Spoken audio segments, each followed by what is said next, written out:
Right, good afternoon, everyone. I'll open the meeting and just to explain now. First of all, membership of the committee. Anybody? Thank you, Chair. Yes, I'm substituting for Councillor Wilson. Otherwise, we're all present and correct. Thank you.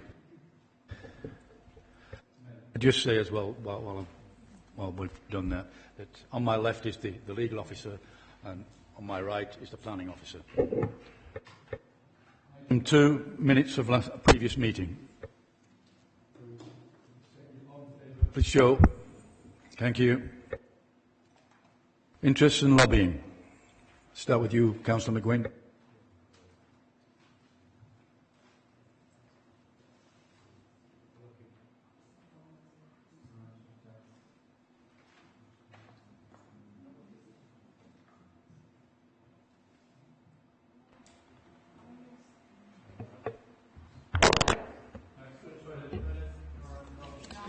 I'm on.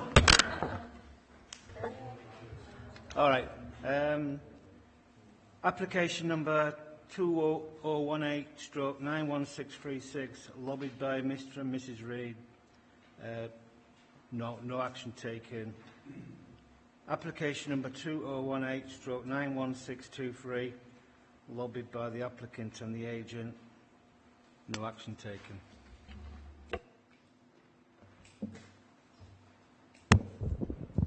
Thank you, Chair. Page 63, I'm a member of Home Valley Parish Council, but I take no part in their planning at all. And page 22, lobbied by the applicant, no action taken, but I did bring this application in to committee.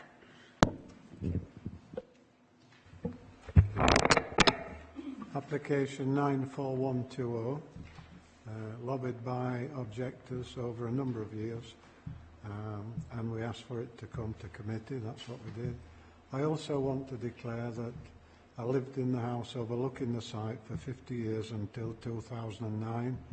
I have no interest, pecuniary or otherwise, in the site now. Thank you, Chair. Councillor Sarwar. None, Chair.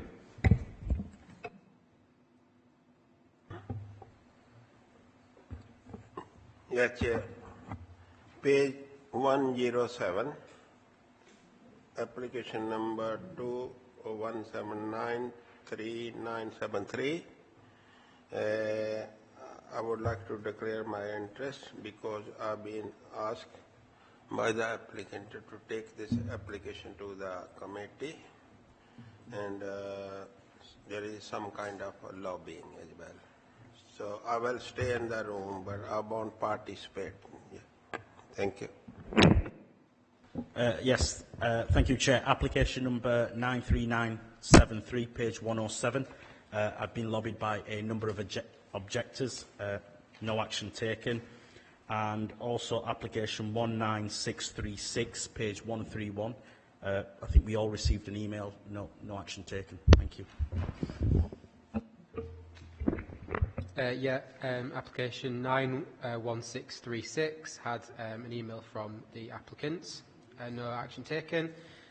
Same on application 91623, had an email about that but no action taken. And just on 90827, which is the Fixby one, haven't had any recent lobbying, but I did speak to, the applicant did contact me about it probably a year or so ago when they were initially looking at putting an application, I think a previous iteration, so haven't given them any advice or taken any action, but I thought I'd mention it. Thank you.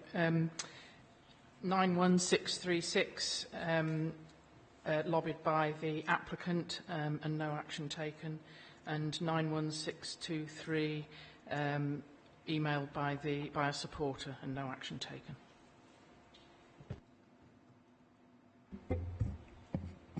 Thank you, Chair. 91636, lobbied by the applicant by email, no action taken. 91623, lobbied by supporters by email, no action taken. Councillor Pinn. Thank you, Chair. Yes, I've been lobbied on agenda item 22. That's the outline application by the applicant. contents noted. Thank you. And I've been lobbied on page 119. Thank you.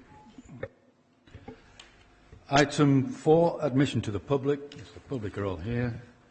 Deputations, petitions. I haven't had any of them. Where? Public question time. No questions.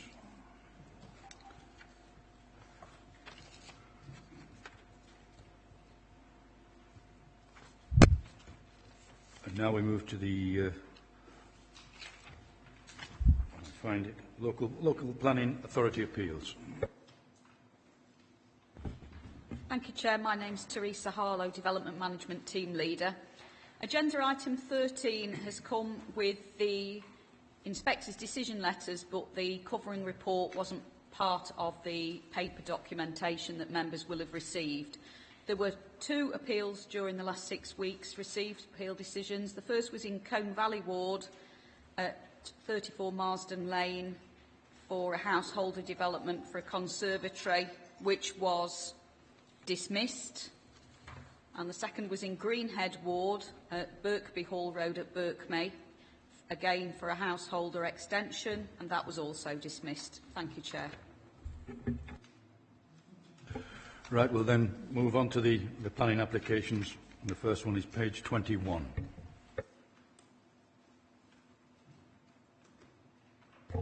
Thank you, Chair. I'm Joe Robertson, the tree officer. We've received a tree work application which requests consent to carry out works within a protected woodland in Wilshaw in Meltham. The applicant, who also is the landowner, is employed by Kirklees as a tree surgeon. For this reason, officers can't decide the application. It's got to be decided by committee. The site is an area of woodland approximately 1 hectare in size, which is located within the Wilshaw Conservation Area, and it's protected by a tree preservation order, Woodland 11 of TPO ME 157. The woodland's a mix of mature trees with patches of very dense holly in the understory. The woodland abuts and overhangs Wilshaw Road and Wilshaw Mill Road. It also overhangs and abuts residential gardens on the avenue in Wilshaw. The application seeks to carry out works to thin out dense areas of holly across the woodland, to prune the branches over the highways to give 5.5 metres clearance for vehicles and 2.2 metres clearance for pedestrians. In addition, as part of the sale of the land, there was a condition on there that there had to be a boundary fence erected. To facilitate this, the application seeks to prune low branches to give headroom for the fence, and then to remove smaller saplings below 7 centimetres diameter, which were in the fence line. Although the applicant has stated in the application that he intends to work around trees wherever possible. So, he's going on the screen.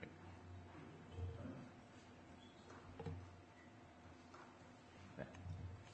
So on the plan, the green area, which is difficult to see, but the green area denotes the sort of extent of the tree preservation order of the woodland. The blue area shows the conservation area which it sits in. An example photo of one of the dense holly patches which they're seeking to thin out on site.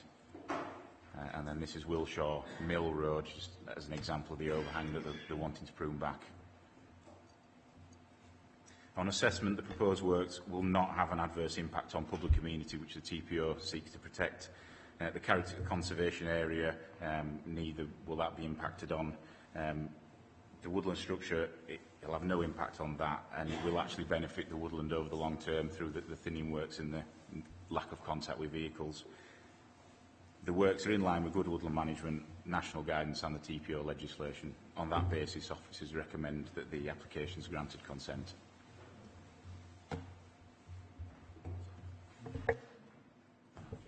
Members. Councillor McGuinn. Is that seconded? Councillor. All those in favour, please show.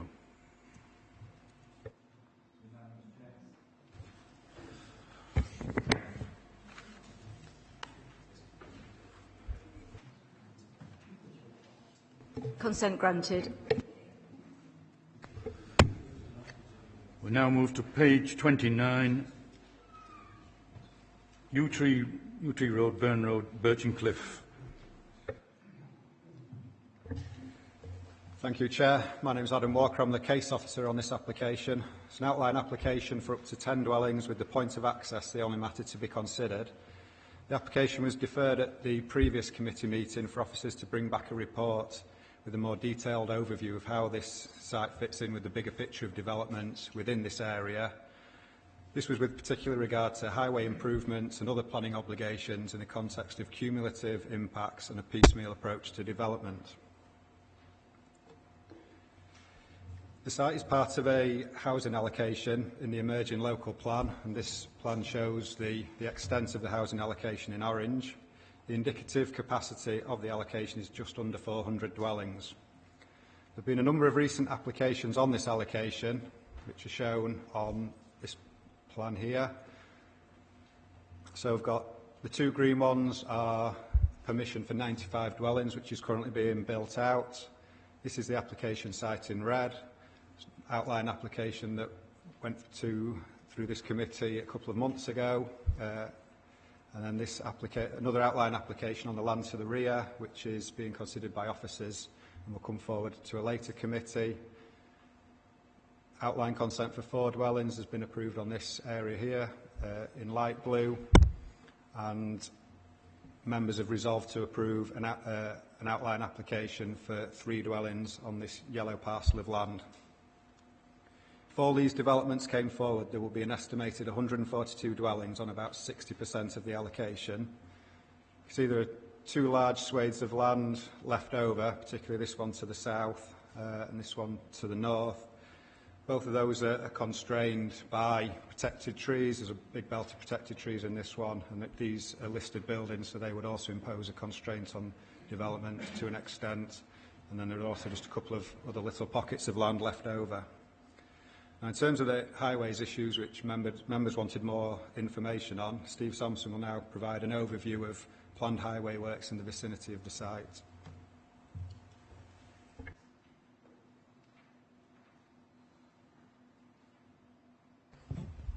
Through you, Chair, Steve Sampson, Highways Development Management. To summarise the planning history section of the report from page 40, paragraph 10.44 to paragraph 10.51, the 2014 planning application for 190 dwellings received outline consent on 2 parcels of land to be accessed off Yew Tree Road, 1 access, and 2 accesses off Burn Road.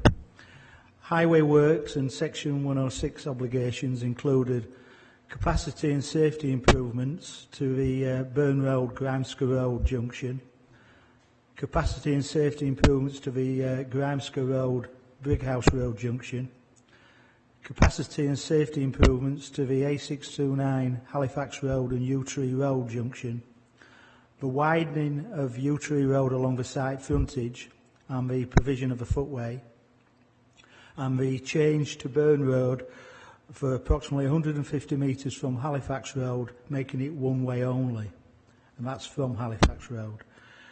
The Section 106 contributions included residential travel plan to include the residential metro cards, and a financial contribution to the Halifax Improvement Scheme of £150,000. Also, it included travel plan monitoring of £15,000. A further scaled-down application for 95 dwellings on the same 2 parcels of land was received in 2017 and was granted full planning consent.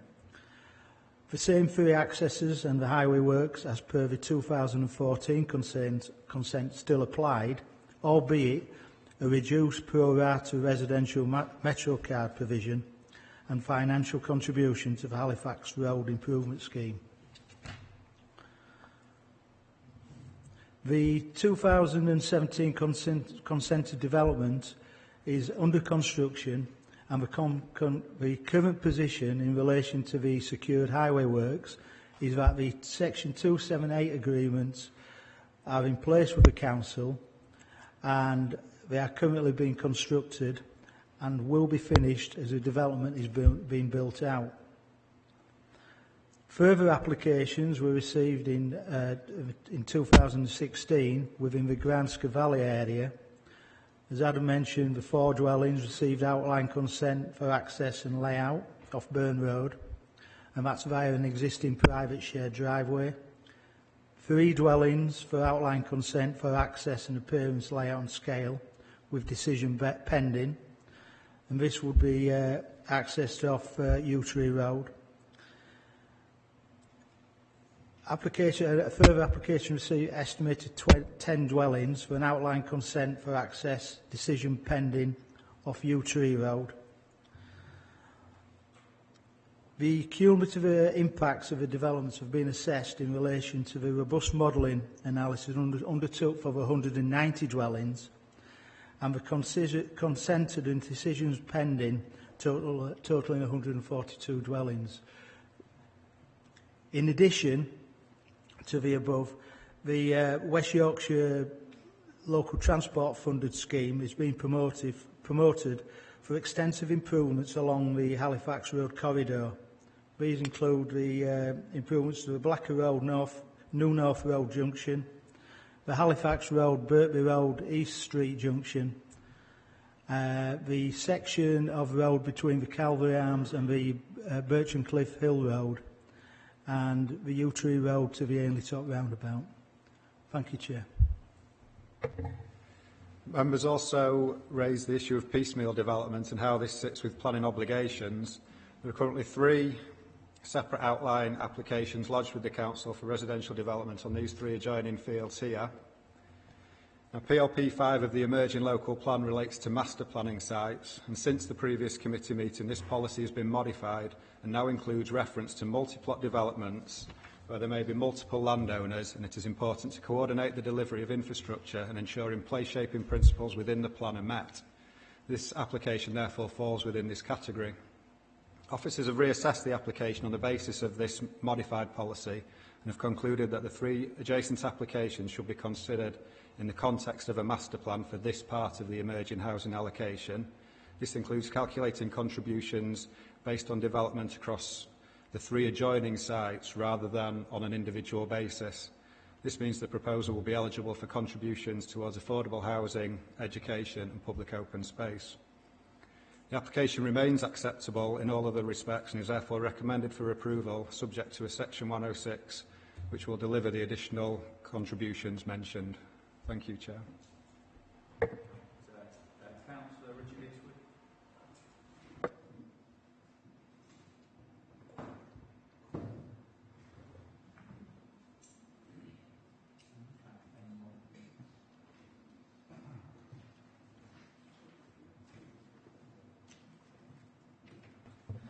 Hi, thank you for allowing me to speak. Obviously, I spoke up at the last meeting when this was first brought up.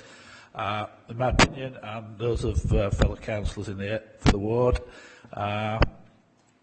when you look at the pictures, there's a vast overdevelopment in the area. The road network, I know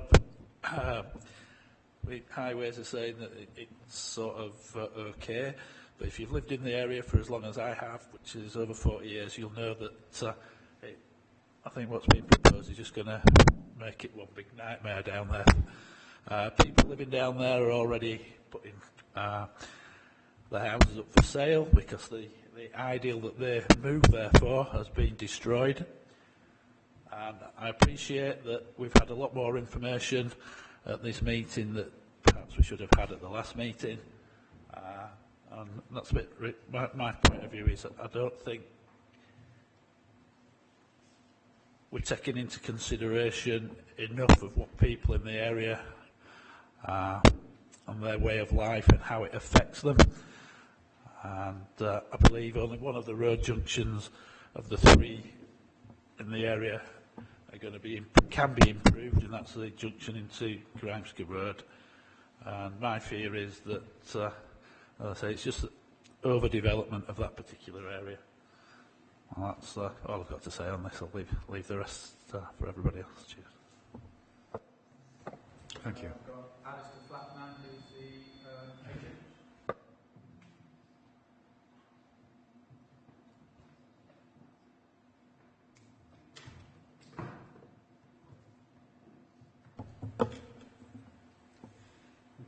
Good afternoon, Chair. Good afternoon, Chair and members of the Planning Committee. My name is Alistair Flatman and I act as the planning consultant for this application. I don't propose saying too much this afternoon, given the officer's positive recommendation and the comprehensive report that's been prepared.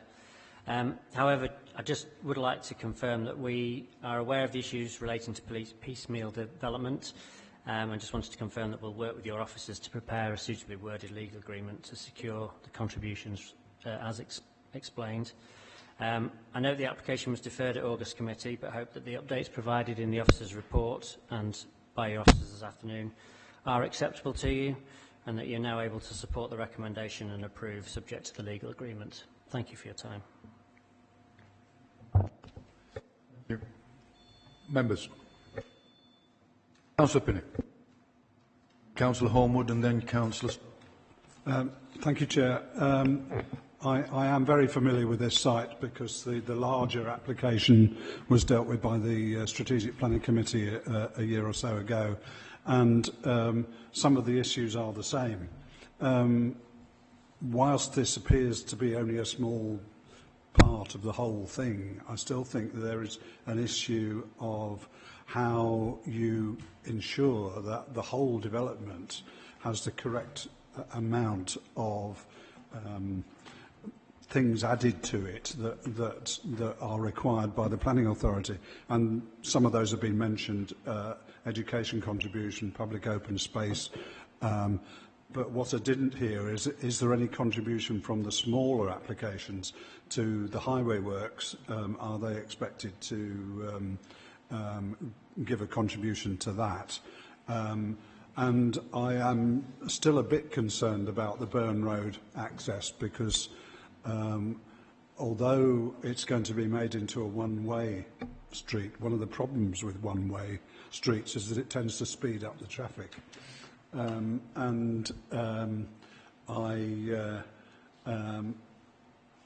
given the very poor visibility between Burn Road and Halifax Road, which I doubt can be alleviated because there's houses on both sides of it, I'm not sure that has been sorted. Generally speaking, I would have to support the application, but I do think we need to nail down absolutely everything that can be nailed down, particularly where you have something like this, a big site in multiple ownership, and I need some reassurance on that, please.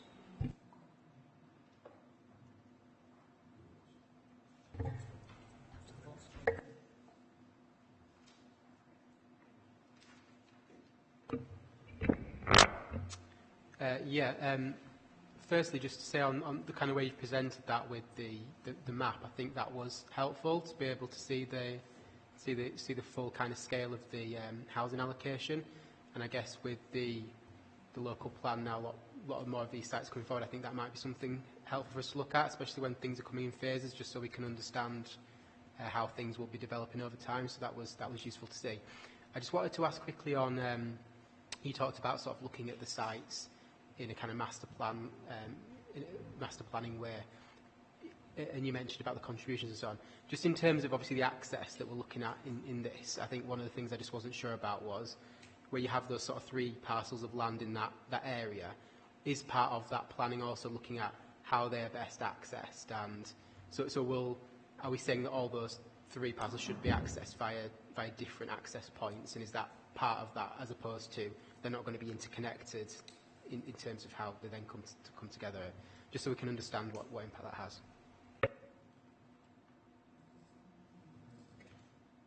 What I'll do, I'll let the officer come back with all the queries that you've put at the end of the submissions. I mean, it's Councillor Sokol next and then Councillor Bellamy. Yes, Chair. This application was deferred last time in the last meeting on the condition to bring it back with the improved 101, Section 106 money, financially or affordable houses, or safety of the road, improvement of the junction with the Halifax Road and U3 Road. Yeah, but my understanding is the whole Halifax Road with the side road, U3 Road, right up to and let up, we have funding from West Yorkshire local transport, yeah, which is already in action there. I think the improved financial support, which officer have said, I think it would be better to improve some highway access and within the U-Tree road and the Burn road. That would be better, because highways still say the individual point of access, which is private drive, they still have some concern when the cars might drive out. Yeah, it's not a safe reversing those cars. I think they still need some improvement on there. Yeah, highway said on there, page 33, if you look at there. Yeah. So otherwise, I'm not against the application, but I need some improved contribution, improved highway access as well for individual driveways. Thank you. Thank you, Chair. It was quite nice to hear the planning consultant actually mention that he quite happily worked with the planning to talk about 106 agreements. However, I do have a bit of a fear on that, because we're talking about affordable homes and education, and you said that that was because you was looking at it as piecemeal and all the sites sort of together. And with this being an outline application, because what is to stop when this becomes a full application? The applicant coming back and saying, this piece of land isn't viable and I can't actually afford to complete on that. Have we any guarantees that we can actually say, well, yeah, it is viable and you do have to do this 106? Because I don't think we can make him do that.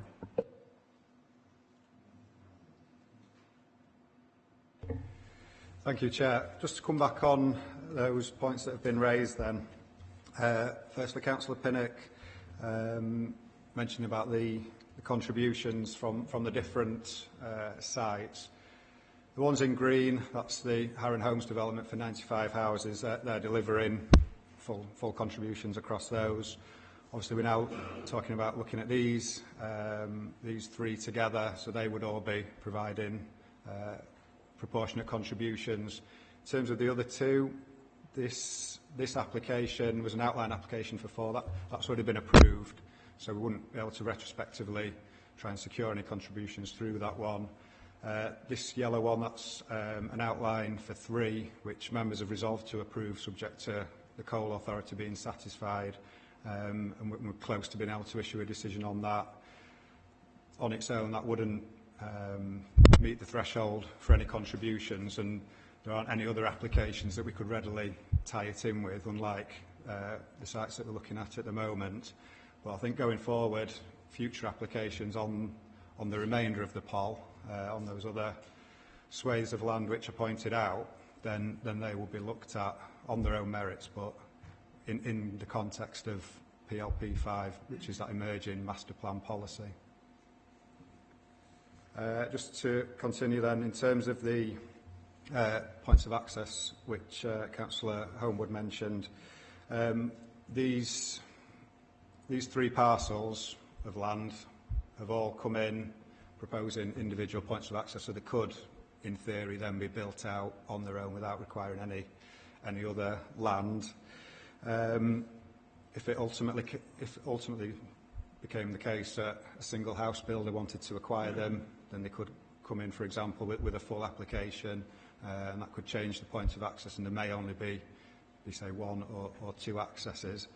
We have considered this access, which was members resolved to approve a couple of months ago. We've considered it in the context of the one that was approved for the Harron Home site opposite, and it was considered to be acceptable. And then we've considered this additional access, which is the application before us today. And this point of access is also considered to be acceptable in terms of these 2 points of access as well.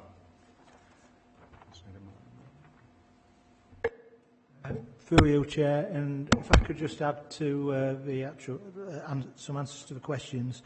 Councillor Pinnock, you asked about Burn Road.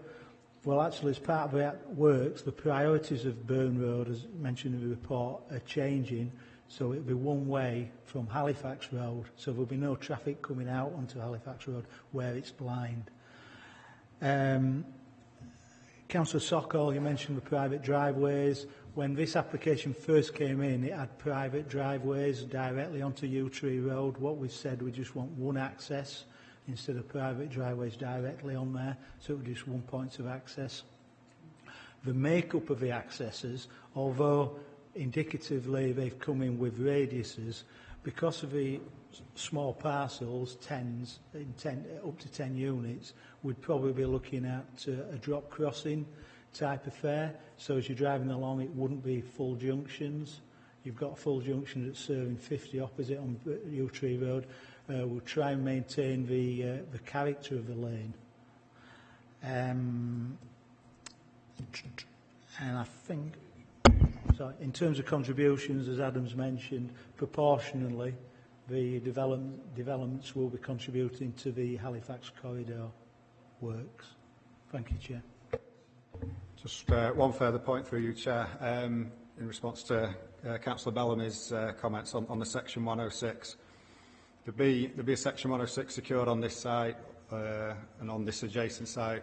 There'll be a Section 106 in conditions covering contributions, and likewise there'll be something similar on the land to the rear. There'll be nothing to stop an applicant or developer coming in with a viability appraisal as part of a discharge of condition, or if it came in as a full application, submitting viability information at that time. But of course that would be assessed on its own merits at that point. Councillor McGuinn.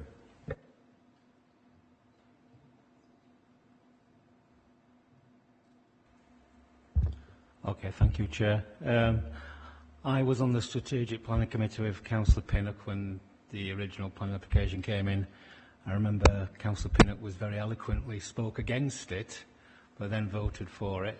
But for valid reasons, because there wasn't a 5-year stock of land available, so there was a threat that they would come back and sue the council and them.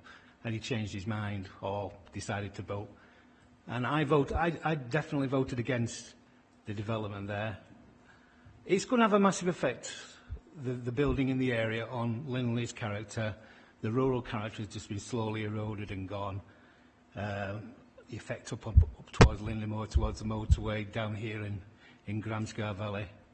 I will vote against, but I understand the reasoning why it will probably be passed because of the local development plan. And we've got to follow the local development plan, of course. Right, well, I'm prepared to move this application. Have I got a seconder? Councillor Sokol. All those in favour, please show.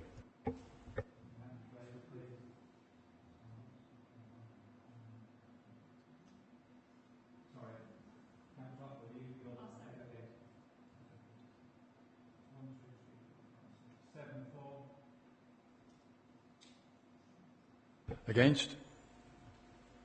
Abstentions? And one abstention. Application is approved. Page 47. And this is land off Hollyfield Avenue, Quarmby.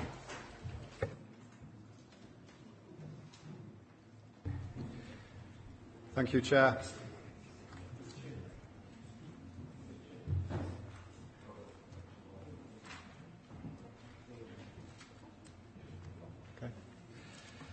This is a reserved matters submission for residential development seeking approval of the layout, scale, appearance and landscaping of the site. The application is brought forward to the committee because of the level of public representation. The site is surrounded on 3 sides by existing residential development with open fields to the south. Members visited the site this morning and the bus pulled in around here.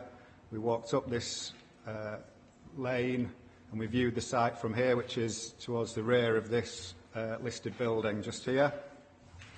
The point of access off Hollyfield Avenue was approved at outline stage, and members viewed the site from this point as well.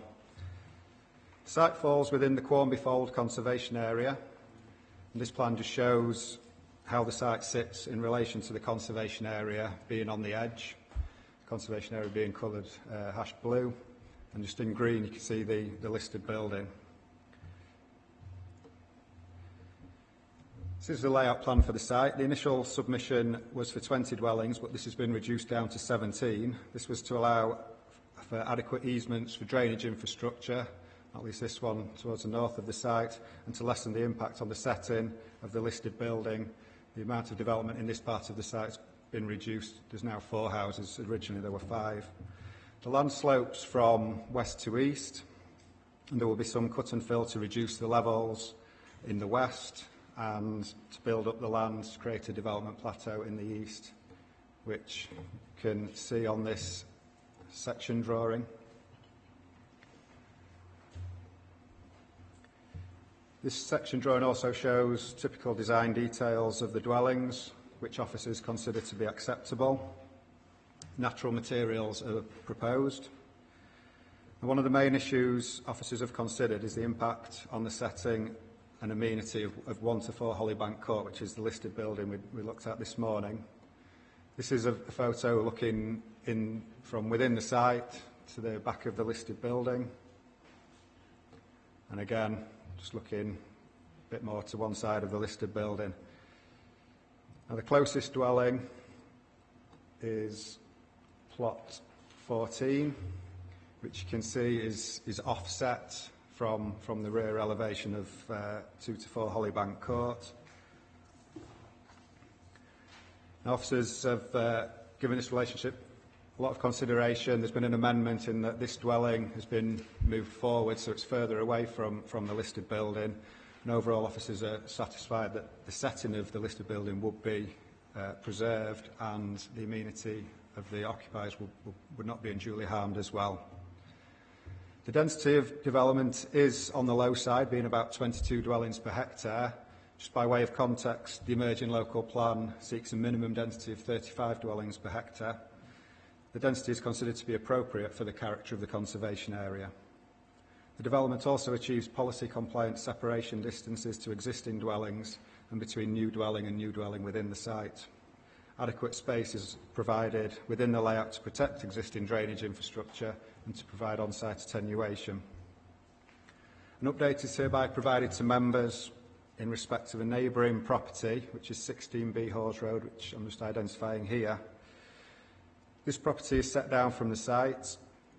I'll just show you a couple of photos. So this is the access in here, and I pointed this out to some of the members, this property out to some of the members of the committee on the site visit.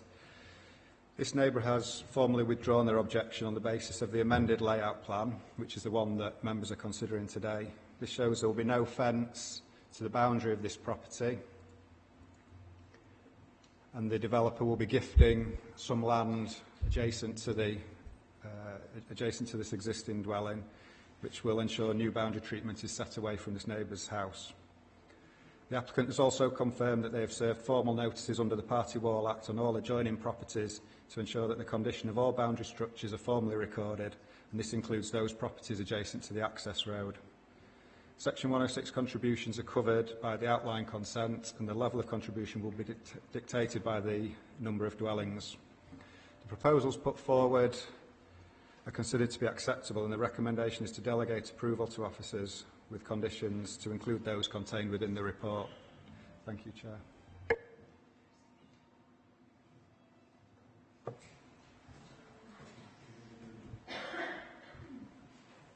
Wesley Dodds, who's speaking on behalf of the applicant.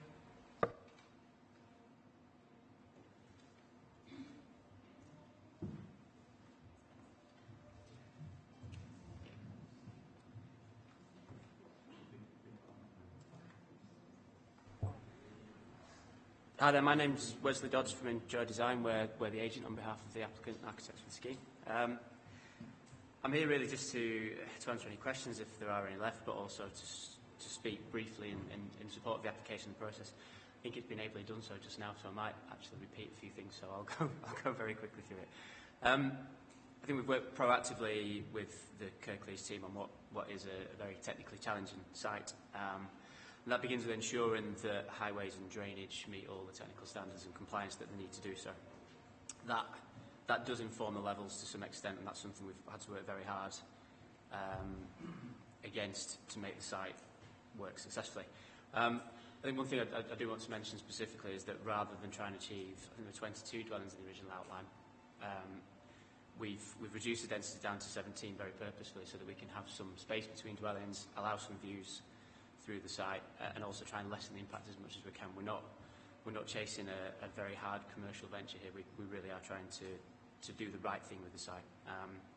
And to that extent, we've made every endeavour that we can to move away from the boundaries, especially the neighbours that have concerns over proximity.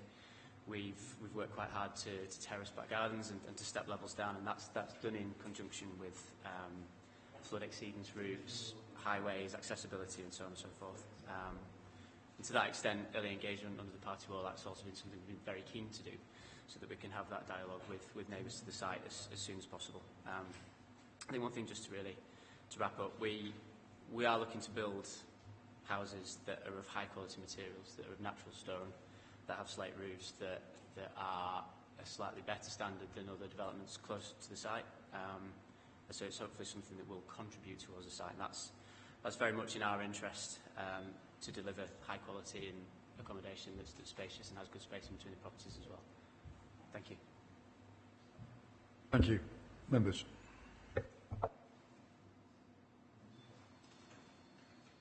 Councillor Homewood. And Councillor Sims. Just a quick question. Obviously, some of the concerns on this were related to the listed building and the proximity of, I think it's the plot 14 to that, and I know that there's been some changes to that. But I also noticed in the report it refers to that there's limited area here for public open space, and there's going to be a contribution to cover that. Can you just kind of explain to me how you go through that with the applicant? Is that based on the fact, on the sort of viability of the scheme? Because I just wonder why plot 14 needs to be a house. You know, could that area only have 3 dwellings with a kind of area of public open space which contributed to the amenity of the listed building? I just wondered how you go about those discussions and how that came to pass. Is it around viability of the number of the houses that are required on the site? Once again, I'll take Councillor Sims next, and then if Councillor Sims has any questions, they can also be addressed. Thank you. Thank you, Chair. I've one or two worries about this site. First of all, I think the highway network that's there at the moment is only just adequate for what is there already. I think it's over-intensification of the site as regards number of houses. And it doesn't seem, unless I've missed it, that there's any contribution to affordable housing. And to me, that's where I stand with it.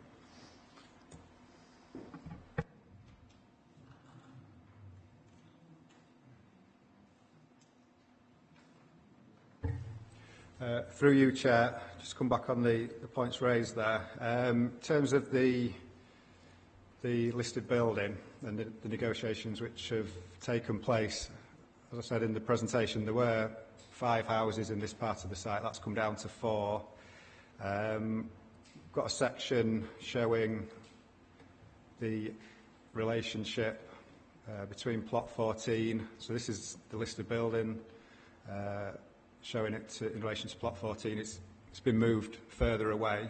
An officer's made a subjective assessment of that relationship and consider it to be acceptable. That's having input from our conservation officer in terms of the setting of the listed building and an assessment of the impacts on residential amenity.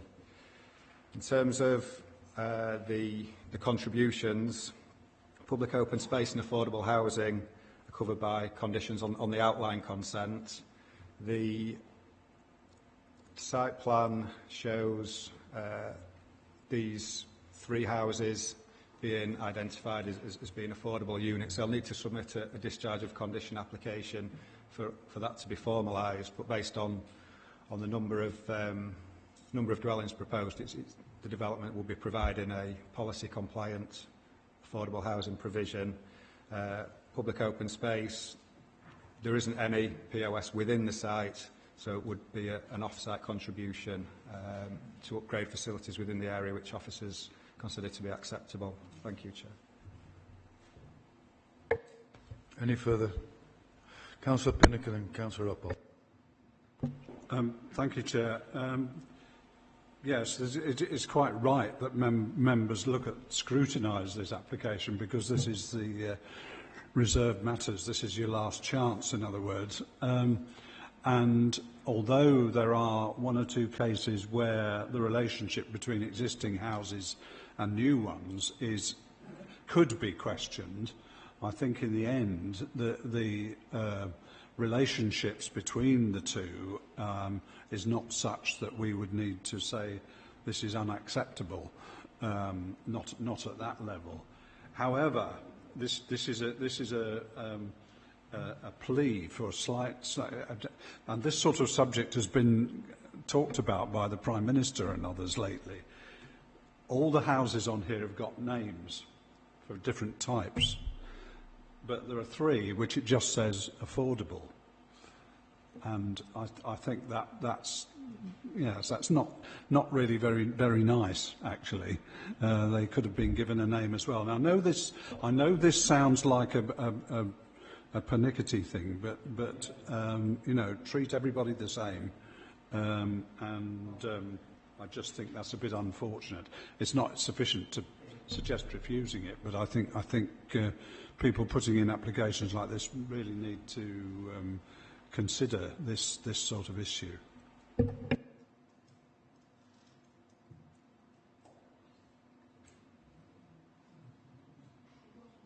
Thanks, Chair.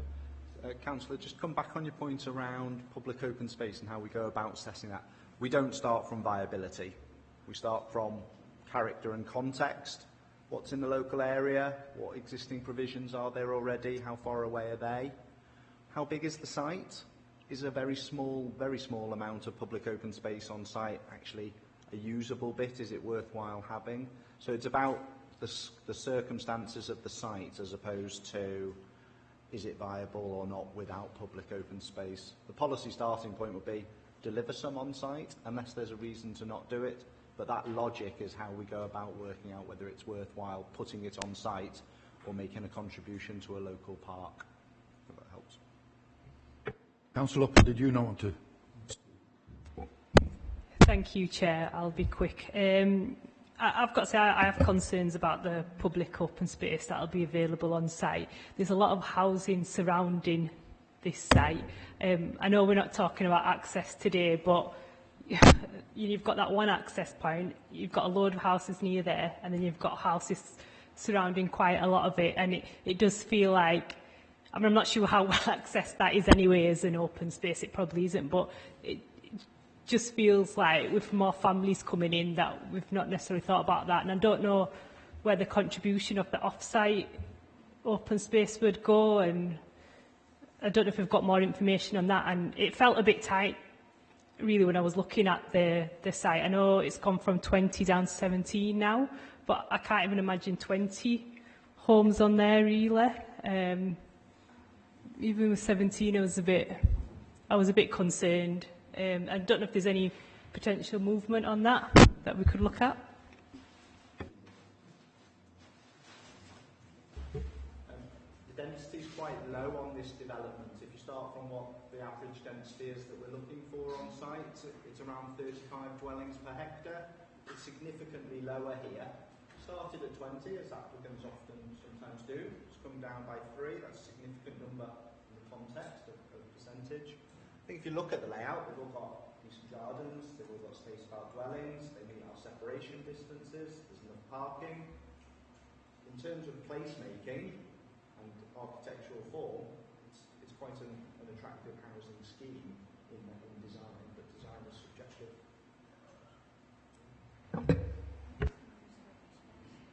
Councillor Sims and then Councillor where is this nearest play area to this application?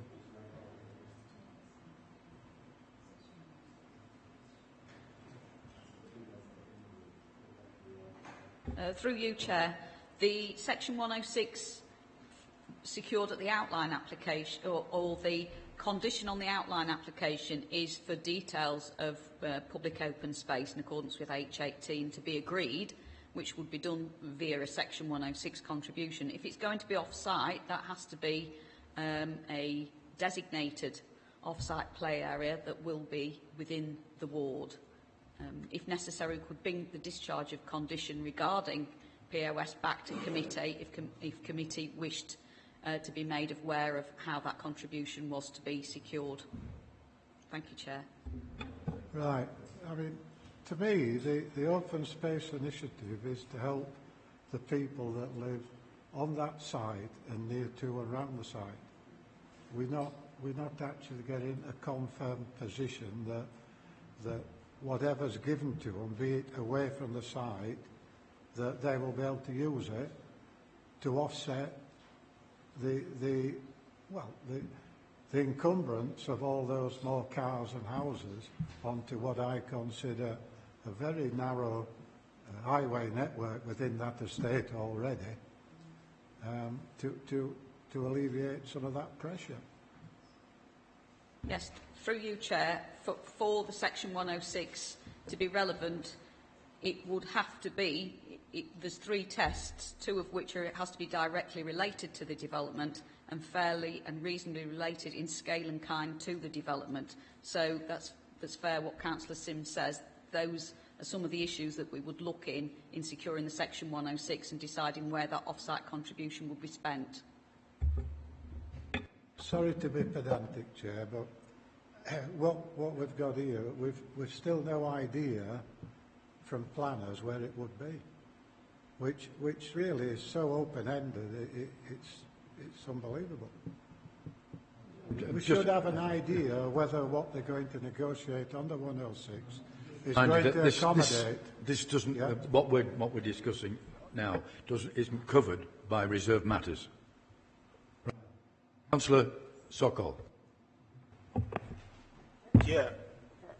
Can I propose, with condition of the play space to be provided and within the site there, and take into account other comments made by the members, I would like to, with the condition to move officer recommendation. Yeah. Thank you.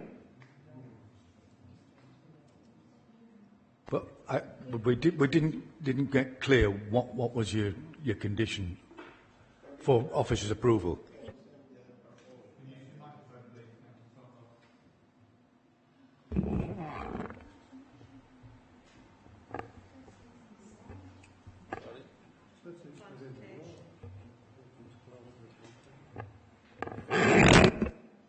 Councillor Sokol, were you moving officers' recommendations subject to public open space on site? We can't do that today.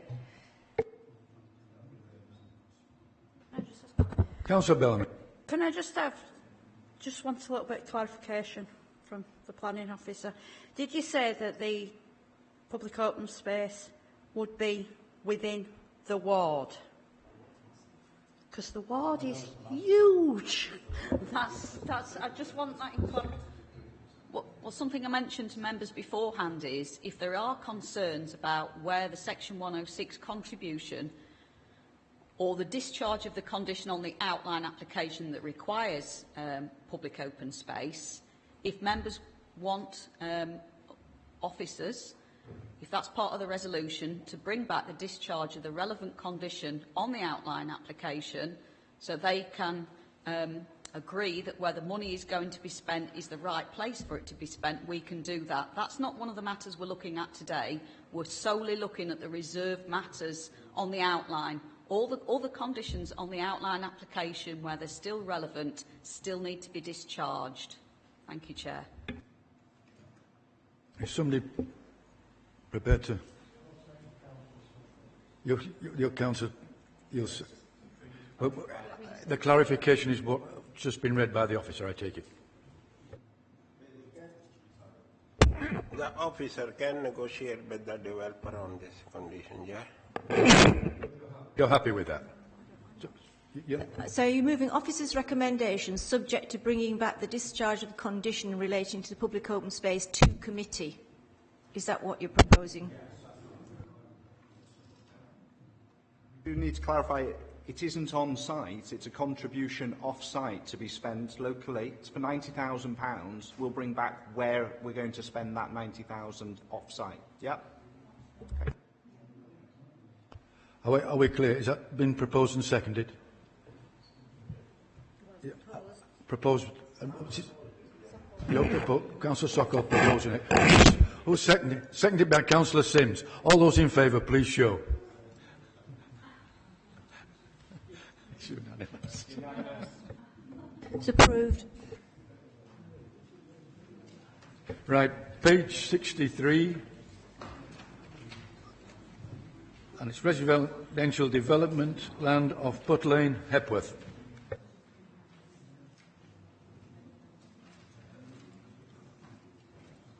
This is reserved matters yet again.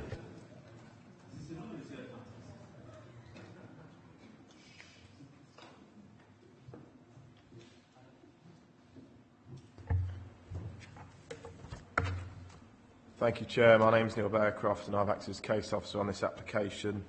The application seeks reserve matters approval for the erection of 2 detached dwellings at land adjacent Butt Lane in Hepworth, pursuant to an outline permission which was granted in a 2015 application where the principle of developing the site was granted.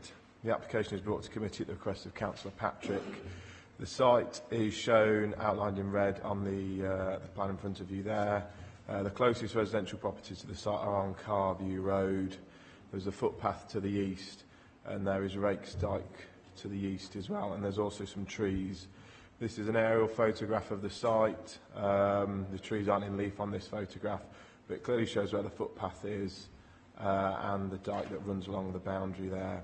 These are the properties that you'll have seen out on site today, which look over towards the site. The following a few photographs. The bus pulled up here close to this gate access, and the land rises up to the west with a dyke here on the left-hand side of that photograph. This is looking across the site to the protected trees. It shows that there's a slope on the site that drops down to the dyke, and this is looking back the other way. The residential properties are off to the left, trees are off to the right, and then this is a view of the rear of the properties that look towards the site. This property is the corner one that's adjacent Butt Lane and Carview Road. So this is the layout of the scheme. It proposes 2 5-bedroom large detached dwellings to the north of the site. Plot 1 would be 2-storey to the frontage, 3-storey to the rear of an under or a lower ground floor level. There'd be a turning area and visitor parking area then to the south of that property, and then plot 2 further to the south. The dwellings, here are the appearance of the dwellings. This is plot 1. They would be constructed from natural stone and blue slate. And that's plot 2, similar design but just 2-storey. And these are some sections of the site showing where the land drops away and the areas which would have to be built up for the access road or excavated to form the access road. So the matters for consideration under this reserve matters proposal are access, layout, scale, appearance and landscaping. And a full and detailed assessment of these is set out in the published committee report. I'd also bring members' attention to the update where there's been a few additional points made. With regards to layout, scale and appearance, the proposed layout is considered to be acceptable to ensure that acceptable space about dwelling distance is achieved to adjacent properties as well as sufficient private amenity space is provided. In relation to scale, the applicant has provided the sectional drawings which you've seen, which show the dwellings will be set lower than those on Carview Road, and officers consider that relationship to be acceptable. In terms of appearance, officers also consider the dwellings to be of an acceptable appearance and materials of construction. Another matter which has been raised by representations and also local ward members is in relation to flooding, and this was a principal issue that was considered under the outline application which was granted under the 2015 application, and in that application they provided a flood risk assessment. The application was assessed by the Environment Agency and also the Council's lead local flood officer. And the applicant, this application with the layout has also been assessed by the Environment Agency and by the flooding team. The applicant has also provided a plan showing the extent of the flood zone, which is a blue line there. I'm not sure if members can quite see it, but it demonstrates that the two dwellings are outside the flood zone, which meets the requirements of the outline permission and means that the Environment Agency do not object to the scheme. It's also worth noting that there are conditions on the outline permission in relation to flooding. There's a condition, number 5, in relation to finished floor levels of the dwellings have to be achieved, and this application achieves those finished floor levels, and then other matters set out in that condition. In relation to surface water drainage, there is a condition, number 6, on the outline permission, which needs to be discharged and requires the submission of final drainage details, which would deal with surface water on the site. So moving on to highways, the application has been assessed by the highways officer, and sufficient parking and access is provided within the development. In the update, it is advised that a pin collection point is provided close to the entrance, and also a construction management plan provided, which can be secured by planning condition. Finally, turning to landscape, the impact, which a key issue is on the adjacent trees, which was, they were protected through the course of this application by a preservation order.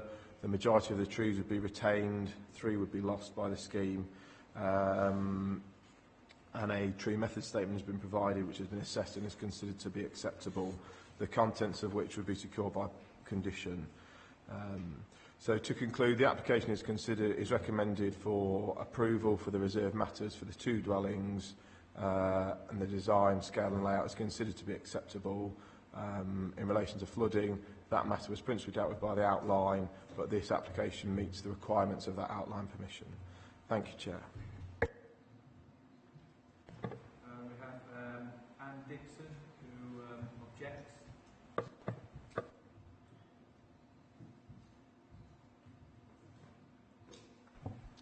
Thank you, Chair. I have previously made observations on the lack of prominent visual information relating to the eastern elevation, which would show the visual impact from the public footpath. By its omission, it's misleading lay personnel who look at the application into thinking this is a development on a level site. The plans have to be carefully scrutinised to identify that it's actually seeking planning permission to build up the site and putting a retaining wall on which the houses and roads would be built. Sorry. The officer's response, point 10.27, says that retaining walls would only be erected for the dwelling and road, but this actually in effect is the majority of the east side of the development running parallel with the dike, and I believe that this is not in keeping with the unitary development plan built environment, and the application should be dismissed on this point alone.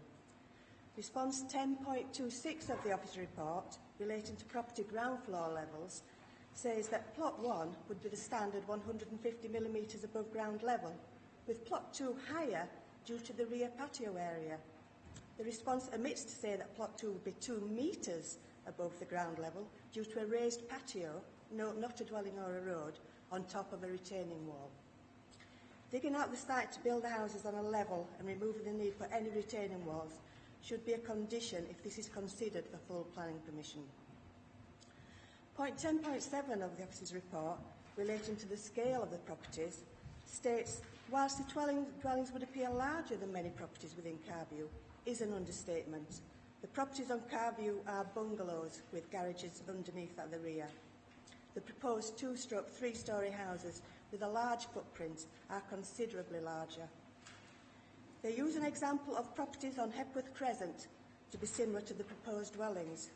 Well, although the terrace council houses on this crescent are in excellent order, no way can they be compared to the proposed 5-bedroom dwellings, one being 3-storey with a gym. I think Two smaller properties, more in keeping with the locality, could be built fronting onto Butt Lane, which would remove the need for extensive road development on site and allow retention of more green space. Any retaining wall needed would run east to west across the site rather than north to south along the dyke. 30 seconds. So the severity of the visual impact would be reduced from the public footpath and wildlife corridor would be maintained without need for any tree removal. I ask the committee to reject this application in its present form. We have Chris Dixon, who is also objecting to the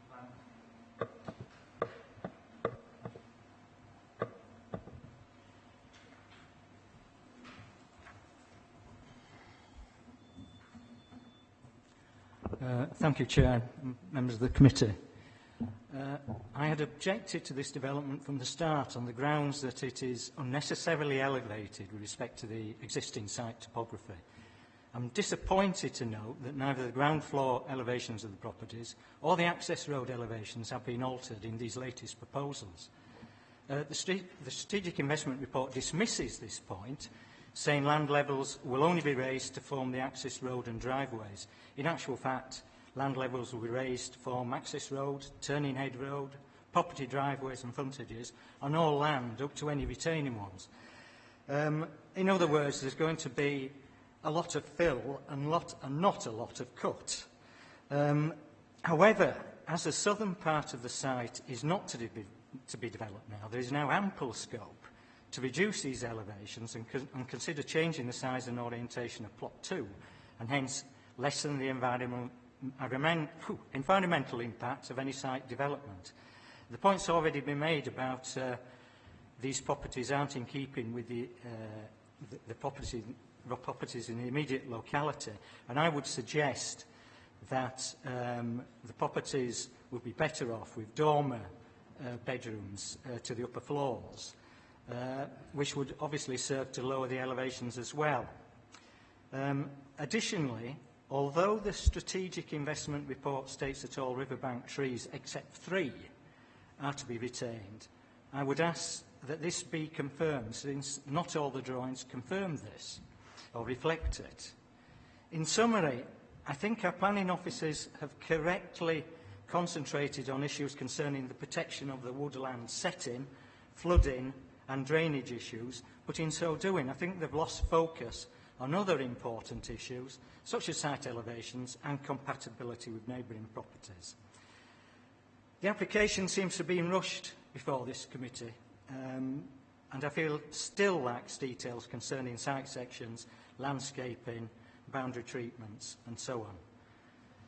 Recognising these issues, I hope the committee would reject the application or sanction deferment pending the inclusion of the missing details and additional conditions reflecting its status as a two-plot development in what is a unique site. I think you'd agree. Thank you. Thank you. Councillor Donald Fern.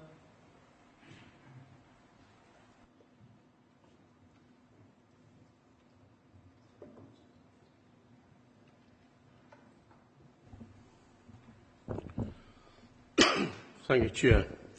I speak this afternoon on behalf of the objectors of this plan off Car View Road at Epworth. Some years ago, we were asked to do a survey on the rivers and rivulets on high grounds above that particular area.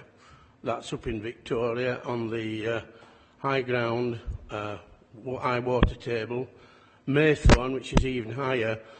And when the water table is full, those little rivulets become raging torrents, and it runs into that particular river.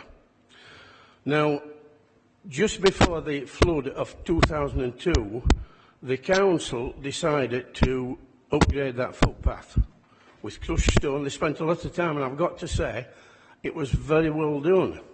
It didn't last for too long, because when the flood of 2002 came, it took away all that banking, it took away all that footpath. It also, what's never been sort of made a big great deal over, it took away the road to Barnside. It actually culvertised that road, and it also took away Far Lane. Those roads were not usable for probably 6 or 8 months. Nobody could get from Barnside directly into Jackson Bridge or from anywhere else, the top side of Far Lane into Jackson Bridge, because the roads were had just been taken away. If you notice on the site visit this morning, you will see all the houses on Carview Road are all set back on a high point. That was done for a reason. It was done because of the thoughts it could flood. It obviously had flooded, not in my time, but in times gone by, it obviously had flooded. And those were not set back just because they wanted to have better view from higher up. It was set back because they were frightened if they were built on the low side and a flood came, that would be it. And I've got to say, when that flood did come, it took away quite a few ends and ends, because one or two people had decided to build on the lower side, near the river, and it took those away as well. Adding to the fact that in the near future we're going to have a lot more houses on the mill site, it's going to mean traffic problems as well. So we're adding to the mix. Besides flooding, we're adding to the traffic mix. And I have to say, I can't agree with any of it, because our villages have been absolutely decimated with all this carry-on, and I would like the committee to just think about it and refuse this plan. Thank you very much. Thank you. Is that it? One more. Hamish Clayhill, who's speaking on behalf of the applicant.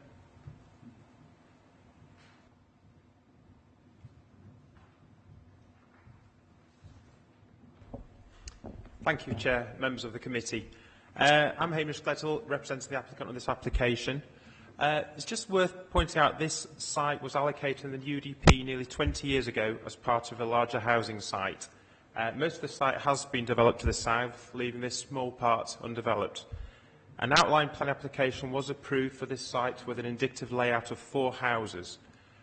Since the application was submitted, the site has been subject to tree preservation orders, which has put an additional constraint on this site, and as a result, the layout has been amended just to show 2 houses on the site.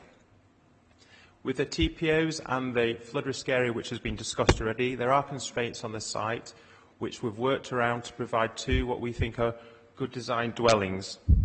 The floor heights, as discussed before, have been set so as not to encroach into the flood risk area and to mitigate against further flood risk. And in terms of the number of houses, just 2 houses ensures there's minimal impact on the highway network. We've worked hard with the planning authority to produce a scheme which we think complements the area, and would ask you to think and hopefully approve this application. Thank you. Thank you. Members. Councillor Sims. Thank you, Chair. I want you to bear with me on what I've got to say here. It's a bit long, drawn out, but you need to hear it. 50 years ago, I built the house that overlooks this site, the first one in the field, when I came out of the army, 22 years of age. And I wanted to build this bungalow nearer to the river, because I fancied building a deck out and dropping a fishing rod straight into the stream to catch brown trout. However, the Urban District Council refused it. And then they said, look at the ridge at the end of that field, that's a natural floodplain, and you won't be allowed to go any further down than that. And that's what I had to do. I had to do that. They would only let me build the bungalow, not even with a garage and a drive-in. Took me 5 years to get permission to get a garage, and I had to form a turnaround by the substation there because of the bad road there. It's on an S-bend corner and a hill. When it's icy, buses come down, council Saltlail, they skate down there straight into my wall. The umpteen times I built that wall up is unbelievable. So I can't understand, and the gateway that's there now is illegal. It was not supposed to be there. They said at the conditions earlier on that there'd be no more access into Book Lane other than the last one that I got.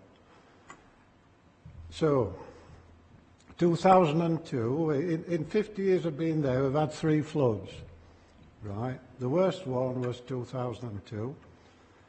During the night, there was a high noise of braying by donkeys, etc. I wondered what the hell was going off. And I looked out my window, and there was the flood, right in the bottom. It had taken away the stable, the chicken huts, the duck houses and the lot.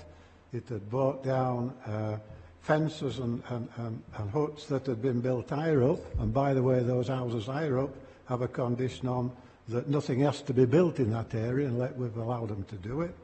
They were all washed down, chicken huts and everything. Ducks loved it, but the rest of us didn't. Same as Donald said, we'd just done the gravel path on the opposite side, and I showed members this morning, all the way up to the school as I walked to school. It was so high, this flood, it couldn't get through the tunnel, went on the other side there, ran and took all that away that we'd just put down. Cost a fortune to put it all down. So it took it away through the whole of Carwood, right from the school. It took out Barnside Road, where Rakesdyke joins the River Car, and the River Car runs along the Carwood bottom there that we're talking about. It took out Far Lane. We had that to deal with. It also took out Butt Lane at the top, the natural trough up there that served the village since, I don't know, 1066 about, and the Domesday Book. And it took out all the garden wall and the garden of that top bungalow at Butt Lane and ran down Butt Lane to converge with all the other. So what happened then was that also at the same time, because of the swelling of all the rivers, in Southview, Jackson Bridge, it took out part of the 616 and it ran down, as I showed you on the buses, down the hill, it ran down there into Jackson Bridge Bottom, filled all Jackson Bridge Bottom in with accumulation of water from Butt Lane, from the River Car and from the tributaries at the top there on the 616. It filled all the bottom of Jackson Bridge there. It took out the pub, all into the pub floor there. It took out the boiler house of the mill going down towards Jackson Bridge, filled it all full of water. When I found out what was happening, dashed out, put my trousers on, dashed out. The donkeys were in the substation. They broke the fence. They were so scared. I managed to put a fence back up and retain them in that substation. Then I dashed down to Jackson Bridge, and I was up to my levels, up to my knees, and I'm 6'2.5". Well, I was. I've got shorter now. And I knocked some big holes in the wall down there in Jackson Bridge, which started to relieve the pressure on Jackson Bridge from all this water that was coming down. You say that you've been to the Environment Agency. Well, me, Donald and Nigel, while we were spending money on doing this evaluation, went to see them in Leeds, and we spent a day there. And I've got to tell you, folks, the Environment Agency has no knowledge of any floods in Home Valley South except the last big flood that Home Firth all talks about. And you're relying on them giving you information about flooding when they have no records of all these taking place. What happened at Newmill at the same time? It took the coal yard out. It washed a woman down the street and they were lucky to save her. They have no record of all that. Our own authority knew about it when we told them, and they're even now recommending that it's all right. It's suicide. It's going to happen again. Just unbelievable what we're doing here. So, I have to advise that our own officers have said it's okay, and obviously it isn't.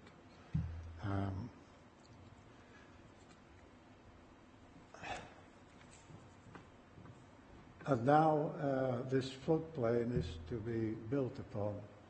It's suicide. To allow a wall alongside the river there is going to make it like a mill race. It's going to make it worse. It's going to make it worse. I can't believe what you're talking about. That tunnel under that bridge couldn't take the water. It's not taking the water. It's going to take that road out next time. In conclusion, I don't think that we should be passing this application whatsoever. The housing estate at the top there was only half full when this flood took place. It's now full. So you can see that it's going to be even worse of runoff from those other houses as well. It's going to happen again. It's happened 3 times in 50 years. It's going to happen again. If you pass this plan, I think you should put a condition on that tells those 2 house owners that buy it to have a boat ready, so that when it happens again, they can jump in and float down with it, because that's what's going to happen. You know, and I can't believe it. I hope, and I hope I'm supported on this. I hope now, Councillor Sims, you'll wind up, because it's well, getting yeah, 9 but it's listen, 9 minutes. It's no joke, this. No, I'm not laughing. People's lives are at stake. No, I'm not laughing. And I hope that this condition we put it on, and I hope insurance companies are told, because they won't get insurance there on that floodplain. I hope, and I move that this application is refused. Thank you, Chair. Councillor Uller. Thank you, Chair. I don't think I can match Ken's speech at all. But in terms of the Environment Agency, I know we're not in control of what their reporting methods are and systems are. I mean, I think it's quite clear that the Environment Agency operate on a balance of probabilities rather than an actual flood or something taking place. As they have done, there maybe something would have come up. It's just that comment, really, nothing else. Thank you. Councillor Pinnock. Thank you, Chair. I listened with great interest to what Councillor Sims had to say, and unusually for a member of this committee, he's got first-hand experience of this because he actually lived there. So this is a Reserved Matters application. We are perfectly entitled to refuse it if we think that the Reserved Matters do not do what they are supposed to do. And I have to say I am concerned. There are measures listed in the report as to what will, it is hoped, I think, alleviate the likelihood of flood damage. However, I don't see anything that says, well, 2 things actually. One is to control the runoff, because the problems from water occur from 2 sources.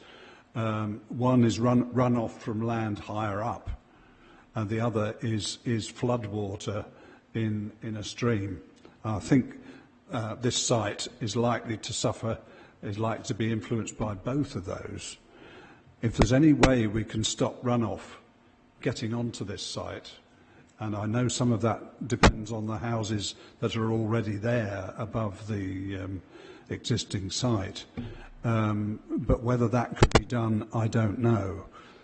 The other thing is to do what was suggested a few years ago when there was flooding in the Thames Valley, and you could see how some houses had been built with no ground floor.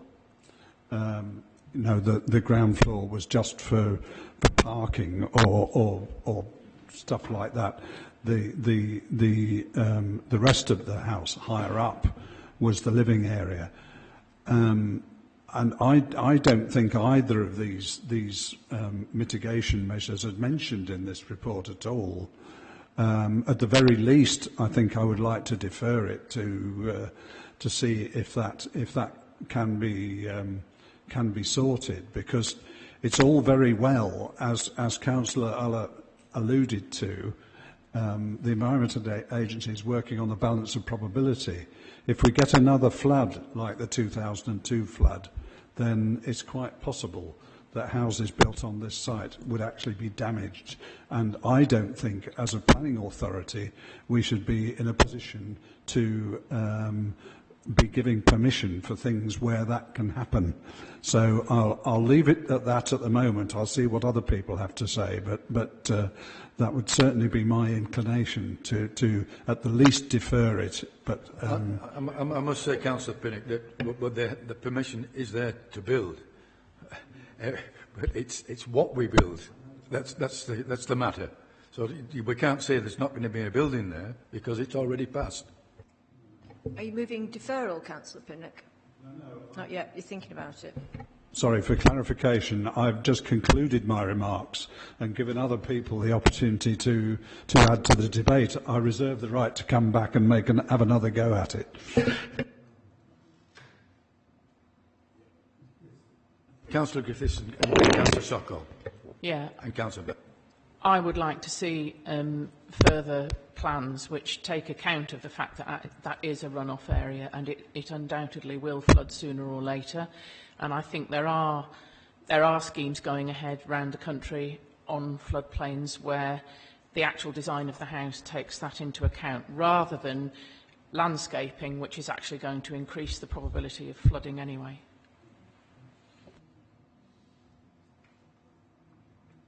Councillor. Yeah, Chair. I don't know how we given outline planning permission in year 2015. I know this site, actually the area very well for the last 40 years. I used to drive my double-deck buses there and turn around there on the bottom of this boat lane, yeah, where is a little area, and park my bus there and look around. Sometime in bad weather, it was really flooding going around this area, yeah. Second thing, if you go in the summertime, this place is actually tourist attraction. I've seen myself for the last 40 years, many tourists go around there. To build these two houses, I know they're given outline plan, to build these two houses, it looks very odd one, right? It looks like in a green belt area. Just for the two houses, we are spoiling this tourist attraction area. And other thing, Home Valley Parish Council, they don't want this two houses to be there, yeah, on these region, flooding and other issue, highway issue. So I think this site is, honestly, I will say, it's not suitable for these two houses there. And I'm happy to second Councillor Sims' approach to refuse this application.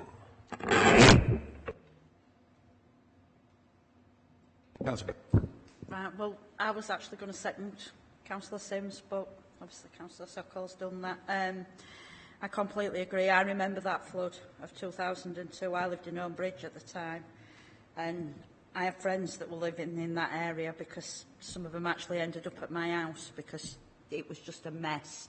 They could not get anywhere near their homes. In fact, I had a friend whose car was floating around New Mill car park at that time because they parked there. So I'm afraid I can't support this application at all. So I quite happily refuse.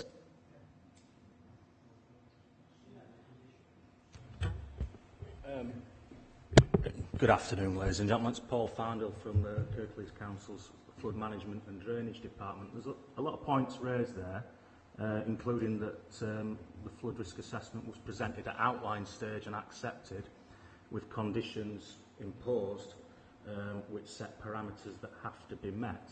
And as the planning officers point out, and the objectors mentioning the elevation of the properties, that these properties are actually placed in Main River Flood Zone 1. Now let me explain what that is. There are 3 flood zones that are assigned to the Environment Agency, and it is about probabilities. It is about probabilities, through you, Chair. These properties are positioned outside the high risk and the medium risk probability zones. You may dispute that. You can look at a map and I will show you, and we'll shake hands at the end of it. It is in flood zone 1, which is why the Environment Agency do not have any concerns at the outline stage or at this stage. The council in the local plan is obliged, when it's allocating land, to position properties in the area of least risk. If they were looking at this site, these properties would be in the area of least risk. That is why the Environment Agency would not object to the siting of these properties, and in conjunction with the conditions set at outline stage. Moving on to Councillor Pinnock, if I may, Chair, who was concerned about surface water runoff from higher ground. If you look at the main road around the site entrance, you will notice that the road gullies are on the opposite side to the site entrance. Flows from that road will head off to where it bridges over the dyke and not through site. And there are flood records that the council have in 2002 that show that junction flooding. That does not mean the site floods. And I'll address your laughter in a second. That does not mean that the site floods, although we accept that rivers do top their banks. What it doesn't mean is the positioning of these properties will flood the properties. And when you are looking at a planning application and assessing an application, you are looking at the flooding of properties. To combat the surface water argument, we are also using a belt and braces approach. We did it when this was 4-house application, we've done it when there's a 3-house application, and now we're doing it while it's a 2-house application. That should water come off the road, it will find its way through the estate roads and to the river at the bottom, not affecting properties. The properties themselves have a condition to hold back water and release it slowly, as I'm sure councillors are now aware we do for every site going. The main river flood risk, when you look at this, we are working, as I said, to computerised models. The national general model is actually an over-exaggeration that runs through this site. The properties are located outside this, as demanded by the approval. Downstream, 35 metres downstream, the model improves because it becomes an inland water course and it's looked after by the Environment Agency, and to be honest with, they spend money on looking at models. That shows that the model doesn't escape channel until you get much further down site. It does, as I agree with Councillor Sim, Councillor Firth, show that there are problems at Jackson Bridge, as described further down the water course. I've also mentioned about torrents of water coming from tributaries.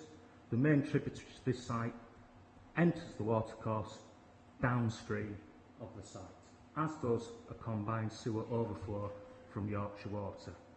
Weighing up all those factors at the outline stage and building in conditions, because it was heard what councillors said, there is nothing in the position of the properties. That doesn't mean the site will flood over the embankment, but there's nothing to say that those properties are at risk within the parameters set nationally. Now, if anybody wants to disagree with parameters set nationally, I don't think this is the room to do it, and I think contact your MP. And I might be with you. I'm going to take Councillor Homewood, Councillor Uppall, and then Councillor Uller.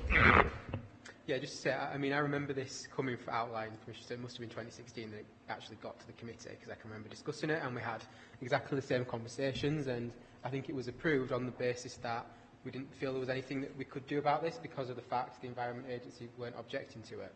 However, I do take a little bit of issue with what you're saying there, because surely the whole point of having public consultation is to understand local issues that might not be picked up on a national scale or a national computer system. And I think it seems quite clear to me that based on what Councillor Sims is saying, that there's floods that have taken place over the last 50 years there that are not reflected on any information that the Environment Agency has, and I've not seen any information to say that that's not the case. So I kind of feel that while we're in a situation that, well, firstly to say, on the balance of what I've heard now, and I'm obviously don't live there, so I'm not there all the time, I wouldn't be comfortable that if houses were built there, that they're not going to get flooded. I think it seems pretty likely to me that there's going to be some sort of issue there based on what I've heard. So my kind of thought on it would be, yes, we've given outline permission, so we were a bit struggling in terms of what we do, but I think the points that Councillor Griffiths and Councillor Pinnock have made is, could we actually look at, are there any other types where the houses could be built that could alleviate any problems? Because I think the current design doesn't really deal with that element of it. So I think that's what the committee's saying, and I think that kind of seems sensible to me as a way forward.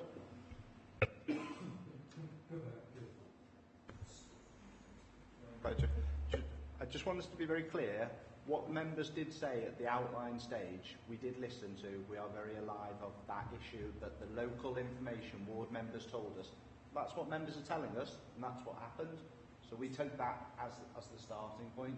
We do have to assess it against the development plan and the evidence that we are provided by the applicant in their flood risk assessment, which is based on those theoretical probability maps as well. So it isn't that we haven't ignored the information that we were given by committee, we accept that, but we have to also look at what the evidence that's provided during the application. That's how you have arrived at a layout for 2 houses, and yes, you did grant planning permission for it. So you are asking yourselves now, are you happy with the layout? Are you happy with the appearance? Happy with the scale? Are you happy with the landscape about it? Those are the questions in front of you today for a decision. Accepting what you're saying about drainage still now, but we do need to qualify that you did go through that at the outline stage. We can look at it again if that's what you want us to do, but you do need to recognise that if we take a view on that being unacceptable, there is risk around that. So I just need you to understand that picture as our advice to you. Councillor Uppel, you've still to come in, and so is Councillor Uller. Thank you, Chair. I think Councillor Hallward's said a lot of what I was going to say, actually. I just wanted to ask yourself, it says part of the site to the east is located within flood zone 3, so part of it is located within... Site, what we do there is called a sequential approach. So you could get any site in Kirklees that might have a proportion of the site in higher risk zones, and the idea there is that you position your properties at areas of least risk. So when I said before that the properties are out of Zone 3 and out of Zone 2, that's an important point as well, because in these upper valley catchments, you've got steep-sided valleys. In fact, I think the slopes here are about, it drops 1 metre every 4 metres. The fact that you haven't got a flood zone 2 is important, because what it's saying is that it uses phrases like 1 in 100 that are a little bit misleading, but if you use high risk and medium risk, there's no difference. What it's saying is it doesn't expand too much in the area that will be flooded. It will just get deeper. Obviously, if you go into Murfield and it's much flatter, if it overtops there, it'll spread out. So they followed a sequential approach. Councillor Uller. Just say to the officer, I wasn't meaning to sound hostile when I said a balance of probabilities, but I think everybody knows when the Environment Agency assess these things on 1, 2 and 3 zones, it's done completely on a balance of probabilities, where they check the wind, they go out on a Monday, they check the wind, and that's it, that's all it was.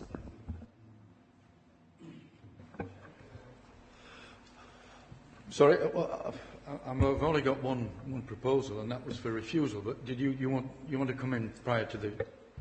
I think I can. The feeling, I'm listening to members. The feeling is you're not comfortable with the plans you're being presented with here. There was a suggestion about deferral; it wasn't moved.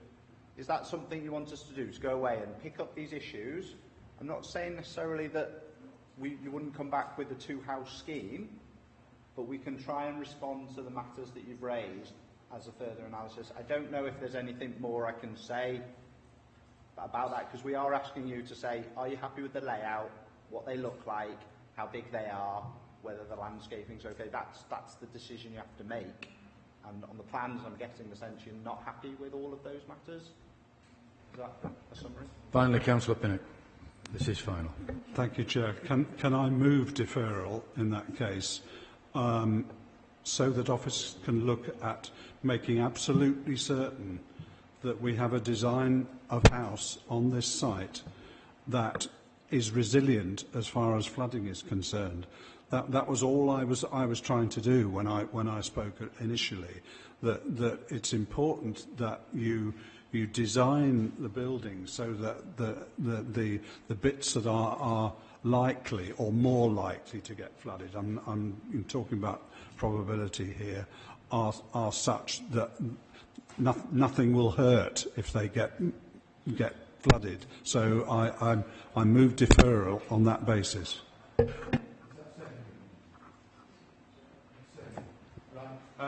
Chair, sorry, just to be clear, at the moment we've still got a motion for refusal on the table, so we'll have to get... Aware of that. I'm aware of that, but I'm taking that first.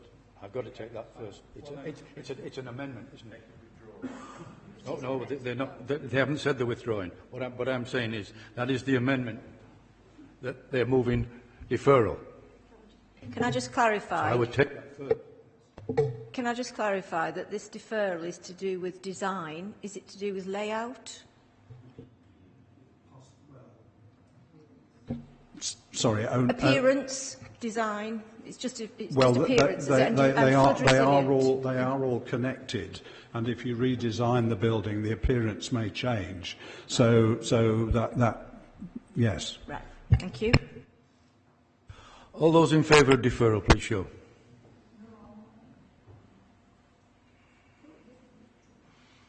Go on, I'll go then. I'll go with that. All those against?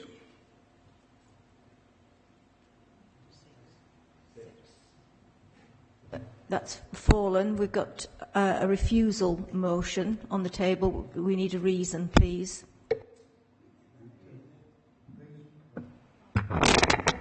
The reasons is that the calculations that's been used are extinct. We went, and I told you didn't listen, we went to the Environment Agency, they have no records. So what you're dealing with is past records, right, which aren't bringing into detail the floods that have happened since. Now, the Environment Agency, I said, well, can you bring them up to date? And they said, well, it'll take us about 5 years. So if you want to defer it for 5 years while they come back, that's fine. But I think it ought to be refused, because that is the situation. Check it with the Environment Agency, by all means. We spent a day there. We enlightened them on a lot of things that they didn't know about, and they're trying to put it into their mapping devices. But with the weight of work they've got, it'll take them about 5 years. Can I just clarify then? You're saying, Councillor Sims, that you consider that the flood risk from your local and anecdotal knowledge is greater than that which is assessed on that basis? Well, but also it is a floodplain. You know, where those houses are going to be put, the water came up to there. Well, so unless they put them on stilts, and then you've got the problem, of course, that those houses will be higher than the ones on the embankment at the top. Well, I'm obliged to give the committee a health warning terms of costs with that reason for refusal, because we have technical evidence which tells the committee that the flood risk is manageable.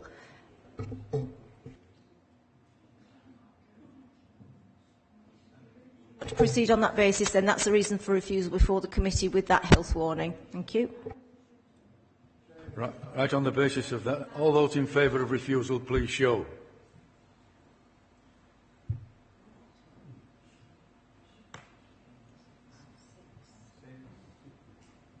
All those against?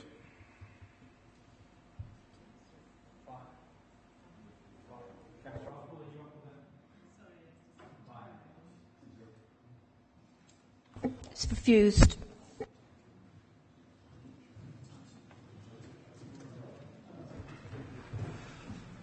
Right, we move on to page 81, the Fairway, Fixby.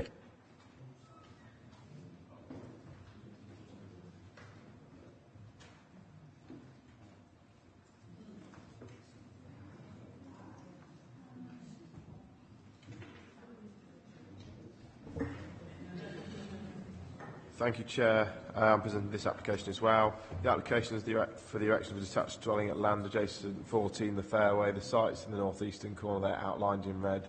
Number 14 is to the west. The application was deferred at the May committee by councillors to allow the applicants an opportunity to provide a redesign of the proposed dwelling that would be more in keeping with the surrounding area.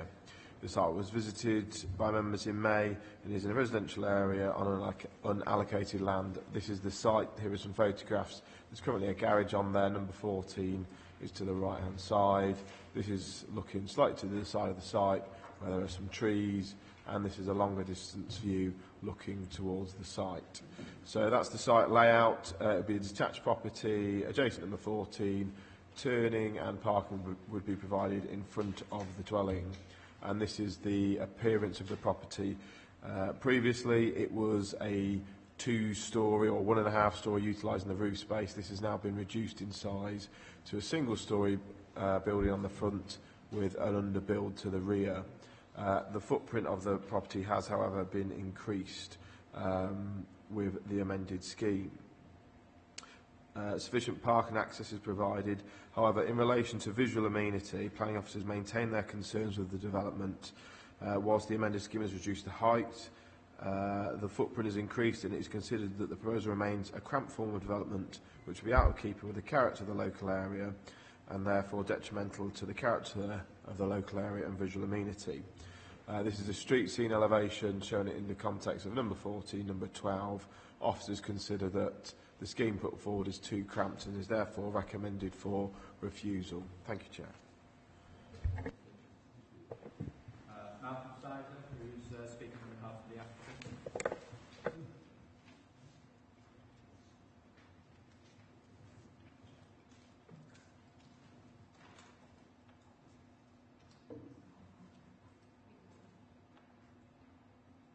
The big one. I should know by now. Sorry about that. Thank you, Chair. In 2013, planning permission was granted for 2 detached houses on this application site and the site of the adjoining bungalow, number 14, the Fairway. That permission was not taken up. Instead, permission was granted and implemented to extend the bungalow at number 14, in part to provide appropriate accommodation for this applicant's disabled brother and father. Living in the proposed house will enable this son, the applicant, to be on hand to better look after his family members. You undertook a site visit in May and saw for yourself the site with its unattractive and redundant garage. Though officers recommended refusal at that time, you chose to defer a decision to allow the applicants an opportunity to consider a redesign that would be in keeping with the surrounding area. A single story to the frontage was mentioned, rather than 2 stories as then proposed. Accordingly, revised plans have been submitted for your consideration. They show a single story to the front, with a floor below with windows to the rear. The ridge line is now 1.5 metres below that of number 14, rather than at the same height as previously proposed. The dwelling will sit well back on the same building line as number 14. You clearly felt at your May meeting that the site could, in principle, accommodate a dwelling. We feel that what is now proposed is appropriate. Unfortunately, your officers do not agree and feel that the application should be refused because of the constrained plot size and layout. They no longer object because of concern about scale or design. I would urge you not to follow your officer's recommendation, but to accept that the proposal, as amended, is in keeping with the surrounding area, in line with your wishes in May. I would ask that you delegate the decision to officers to grant planning permission, subject to appropriate conditions. Thank you, Chair. Yeah. Members. Councillor Sokol. Yeah, Chair, I remember, I think it was me who asked to defer this application and come back with this redesign of the dwelling, something like matching a bungalow, single story, yeah? So, to me, the applicant has come back with the, as we asked that time when we defer this application. So, as I think agent has said, yeah, is in line with other property facing on the front. So I don't see there are any reason again to refuse. That's what they done, what we asked on the last time. Thank you. I think we should approve it.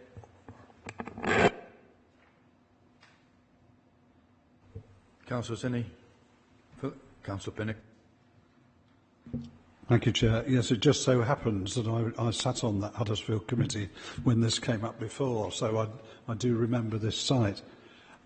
To some extent, I think I agree with Councillor Sokol and with Mr Sizer's comments. We clearly got something that isn't as tall as what was there before. One could argue that it would fit within the surroundings of the rest of the site. I won't say anything yet. I'll wait and see what other more local members have to say on it. That's if they're prepared to. Are there any further submissions? Councillor Homewood. I just wanted to check the reasoning, because it says in the report that there's been no discussions with the applicants from a council perspective, so that I'm taking it they're just not engaged with you on that.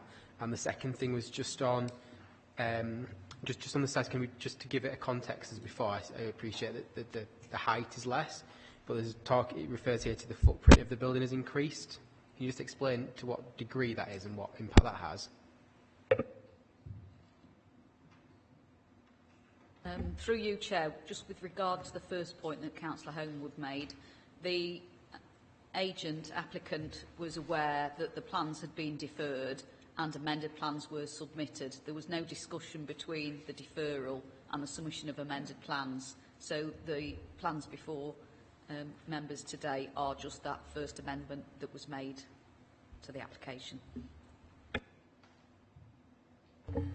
So, through you, Chair, in terms of the footprint, that was the size of the dwelling that was previously proposed. It was a narrower property with a projecting element to the side, and now this is, in effect, squared that element off. So, come out further to one side to have a larger footprint to account for the reduction in the height.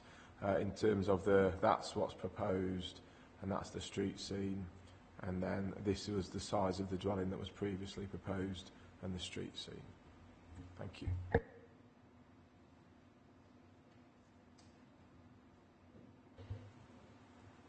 Is that it? Nobody wished to? Are you moving approval, Councillor Sokol? Yeah, I move to approve this application. Yeah, thank you. Is that seconded? That's seconded, Councillor Sims. All those in favour, please show. It's gone through.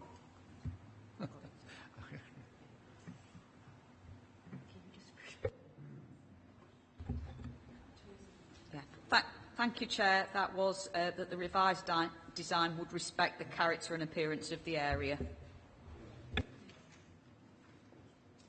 Right, page 93.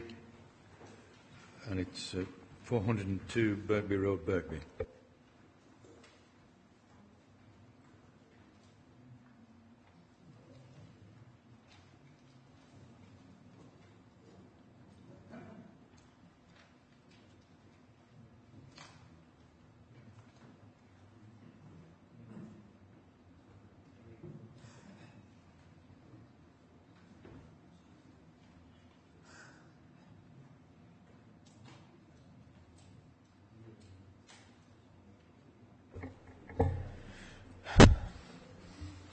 Thank you, Chair.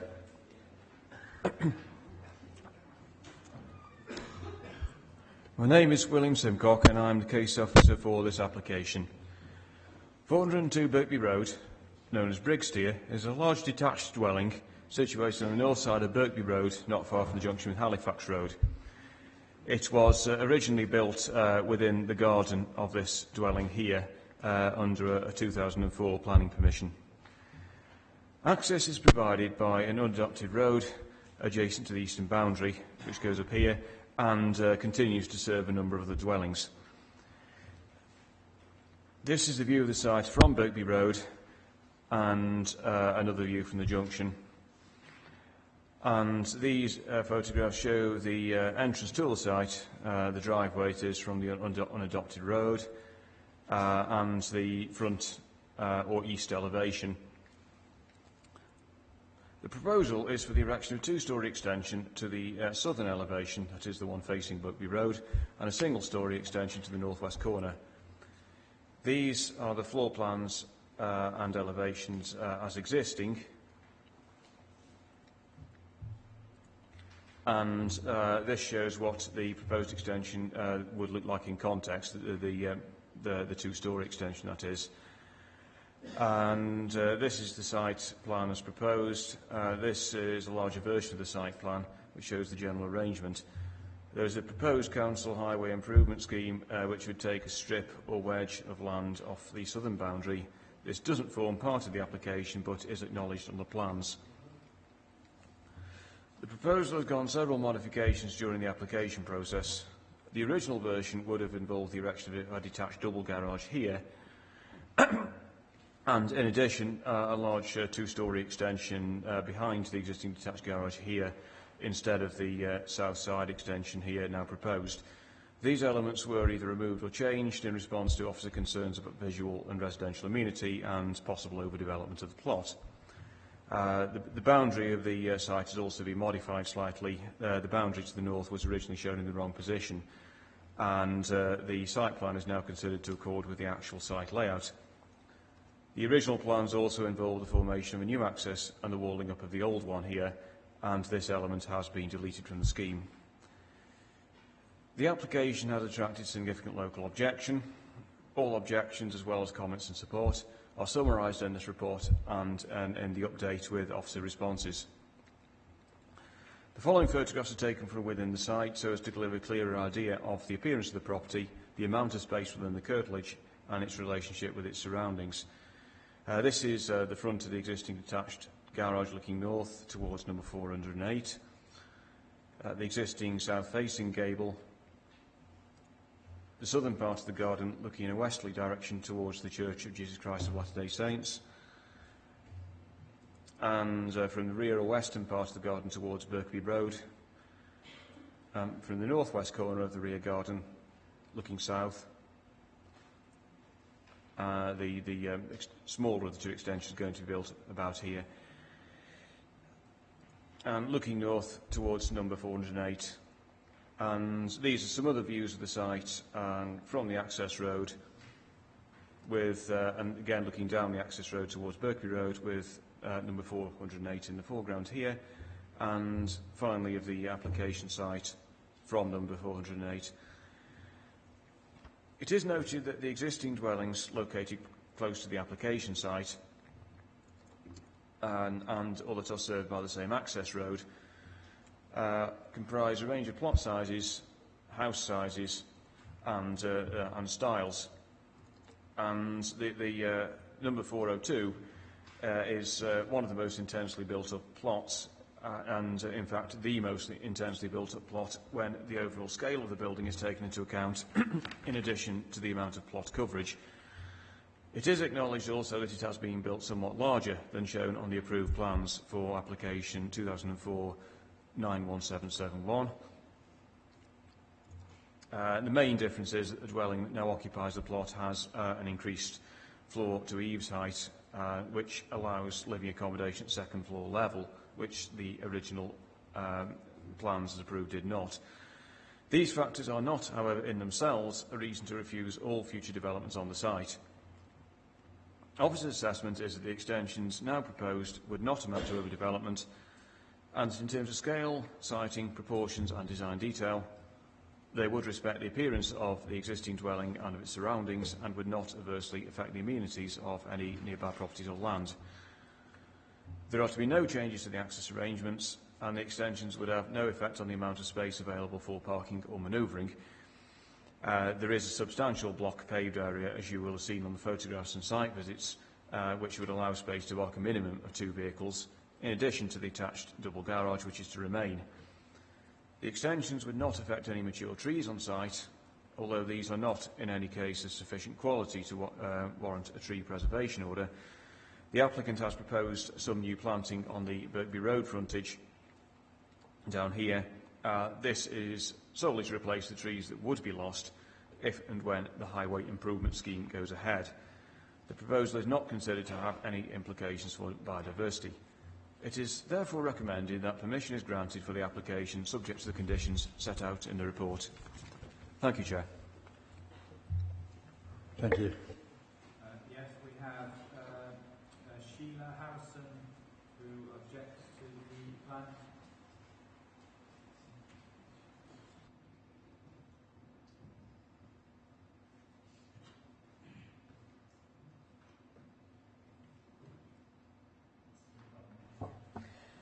Good afternoon. Firstly, we would like to say that we are pleased that the gate now remains in its current position. We would like to reiterate, however, of the other 5 properties on the access lane, all are objecting to further development of 402. The access lane is only used by these 5 properties and 402, plus periodic use by the Church of the Latter-day Saints. It is not a through road. Approval in 2004 for building 402 in a front garden was for 2-storey, 4 to 5 bedroom property. What was built was a 3-floor, 7-bedroom house. The proposed extensions and extra window will make this an 8 and potentially 9-bedroomed house. Even at 7 bedrooms, this is already a large house and not in keeping with the other 5 properties on the access lane. These all have 3 or 4 bedrooms and 3 of them are bungalows. We also have great concerns about the potential number of vehicles that will need to access and park at 402. All vehicles at 402 must be able to drive in and out of the gate in a forward motion and must be able to turn within the property grounds, and a turning facility was part of the original planning approval of 2004. With a minimum of 8 bedrooms, it would not be unreasonable now to expect more than 4 cars, plus those of visitors, etc. The parking issue could be compounded if the garages are used as storage or living space. Planning cannot control this. So if the internal turning facility is occupied by vehicles, then any more arrivals will have to reverse back onto the access lane and to continue to reverse back onto Birkby Road.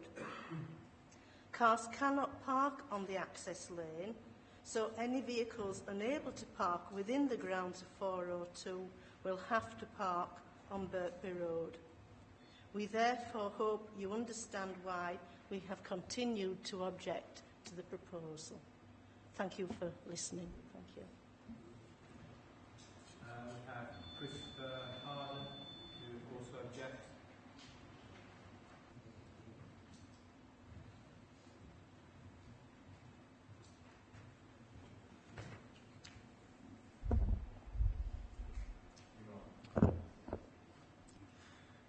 Good afternoon.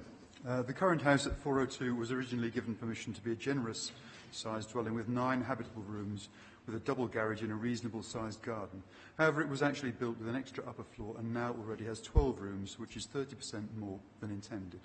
The increase in size was not identified either at the time by the authorities or subsequently until this planning application was started some months ago. It was not until we asked for the original plans to be put on the website that we were able to see this increase in size. Although we have been accused of lying about this in the correspondence in the portal, you will see from the report and what you've heard that it's true. You also see from your comprehensive site visit this morning that it is a very imposing 3-storey building at the entrance of the lane, which is not in keeping with other properties which are either bungalows or 2-storey houses. That initial application in March 2018 shows the ambition of the applicant in the size and scale of their requirements. In making an application for a 2-storey extension, a garage conversion, a further single-storey extension and a quadruple garage on the road frontage, the applicants failed to understand they were using up all the service space around the house. This proposal would have resulted in the provision of 17 rooms and garaging for 4 cars. No one here opposes someone who wants a large house, but the problem is that this is not the right location and the plot is simply not big enough. It isn't just a matter of how big the house actually is, it's about the extra space required to service this many rooms. How many cars and parking spaces? How many more times will the lane be used? Can cars and delivery vehicles still turn round inside the site? Is there enough garden space? Can the trees be kept? And what does it look like in the street scene in this prominent position on the main road?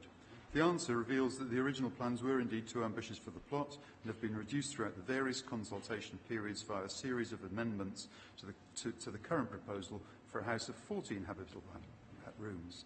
There is genuine concern about adding further development to the previous extra storey, which would make the house more than half as big again from what was originally approved. Based on the original application, it is also clear the applicants actually want considerably more development than they are now applying for, and that gives serious cause for concern. The plot has already been developed without any permission and is a third bigger than the intended by the Planning Committee in 2004. It was built as a garden within the boundary of what is now our house. The building density on each of these plots is similar at 17%. These proposals would increase the density on 402 to 22.5%. The average building density of the properties along the lane is 13.5%. Approving the proposed development will increase the building density at 402 to some 9% greater than the current average. That just doesn't seem right, and I would ask you to not compound the error of the past when building control failed to identify that the house was larger than it should be and reject the application. Thank you very much for your time. Carol Harden.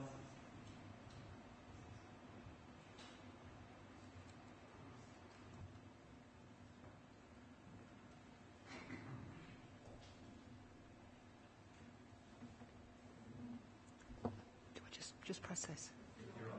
Okay. Good afternoon. After numerous changes to the plans, the house will still have 14 habitable rooms, 50% more than the original permission.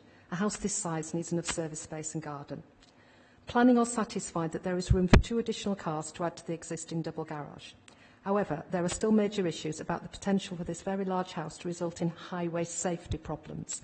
The house would have a minimum of 7 and potentially 9 bedrooms, so it would not be unreasonable to expect more than 4 cars at this house, if not now, in the future.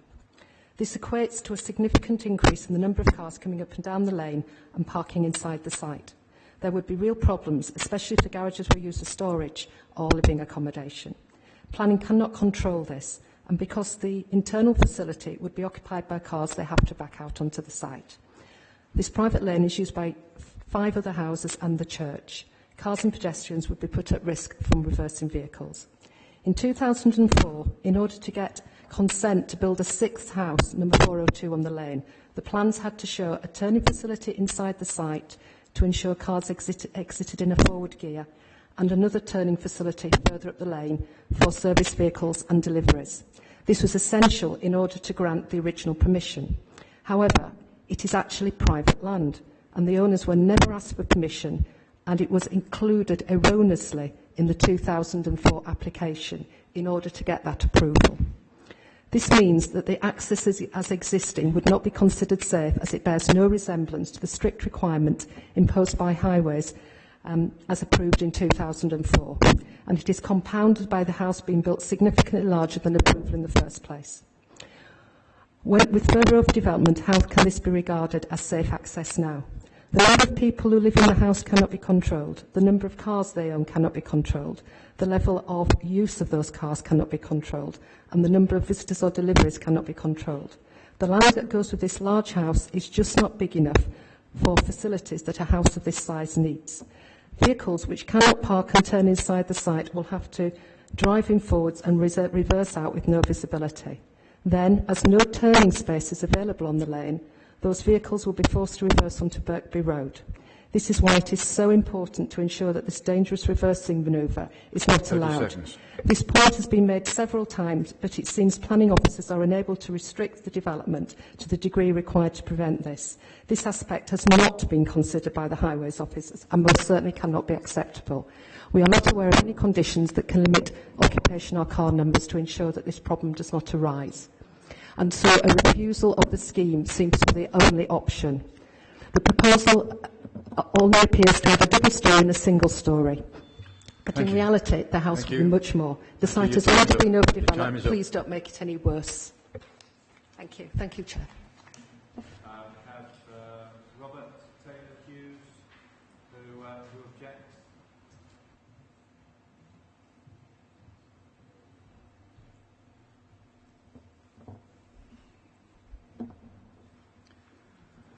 Good afternoon, Chair and members. This planning proposal is a shadow of its former self, which is why we have objected so strongly to it in the first place. What you see today is not what the applicant ultimately wants, and if you approve in part, this dispute will continue application by application until they finally get what they initially applied for. Before you consider approving this plan, you should be aware that the only entrance to this property is via the occupation road. This lane is privately owned by myself and one other property owner also present here today. After extensive legal research, our solicitors confirm this property has no legal right-of-way over this lane. The previous owner, who circumvented planning laws at varying stages, confirmed by Kirklees Planning in their report, had to transfer the right-of-way to the property, now 408, in order to sell it via a weak statutory declaration, but could not legally transfer it to the garden grab, where the contentious 402 is now built and already overdeveloped. These rights-of-way are clearly mentioned in every deed except 402, and in my deeds as owner, I am charged to ensure this lane remains a clear way at all times. Yet the applicants have already chosen to park on it, which I have dashcam footage of. It would appear, along with the deeds, the applicants have already inherited the previous owner's opinions that common courtesy and legal compliance do not apply to them. This affects every other user of this lane. The beautiful stone walls that the applicant wishes to tear down to drive lorries through also form part of this private lane and specifically mentioned in the deeds of the other lane owners. Unfortunately, the majestic trees are not. However, legally, you cannot tear down walls and reduce private lane widths that do not belong to you, and construction vehicles parked on Birkby Road will simply cause traffic chaos. If you choose to approve today, we reserve the right to serve a legal injunction regarding access to the lane and to potentially fit ugly barrier gates to control access to the occupation road. We do not wish to do either of these things. Approval does not mean the owner can actually carry out the works anyway, and access to the property is currently via our grace. I would like to point out that we have no issues with the person, only the plans and the disruption they will cause. Even though the foul and abusive comments on the planning portal has been quite disgusting towards this small friendly enclave, some of which so foul they had to be removed. 30 seconds. That is no way to be neighbourly. In fact, this neighbourhood is quietly reserved. We don't wish to cut down our beautiful trees, massively overdevelop our plots, replace our gardens with block paving for hundreds of cars. Any approval in part today will kickstart this and may provoke the legal proceedings I have mentioned. You can prevent this today by simply saying no. You have the power to employ common sense here. Let us hope common sense prevails. I've heard it at least once today in this room. Thank you. Thank you. We have Hamish Gledhill, who is speaking on behalf of the applicant.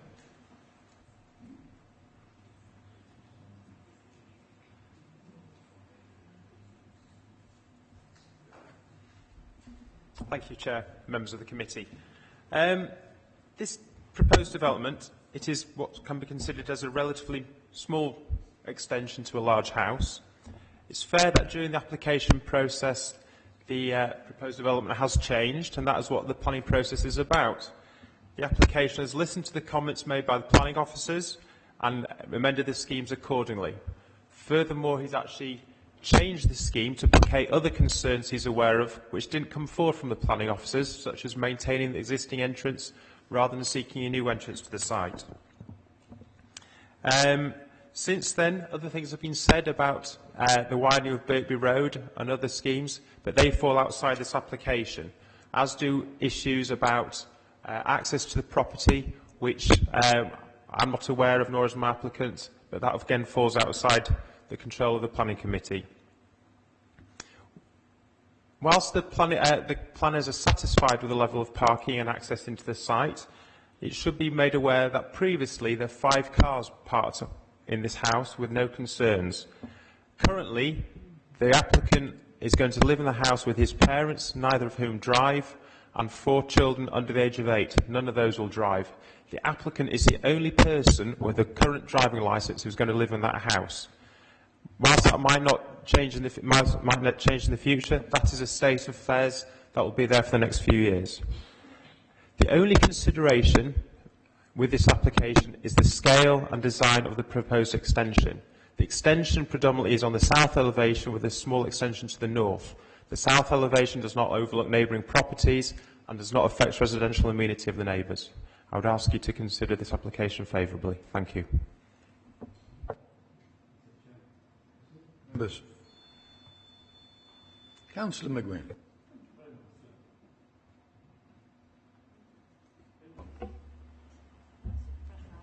Press right button, it works, doesn't it? Okay, thank you.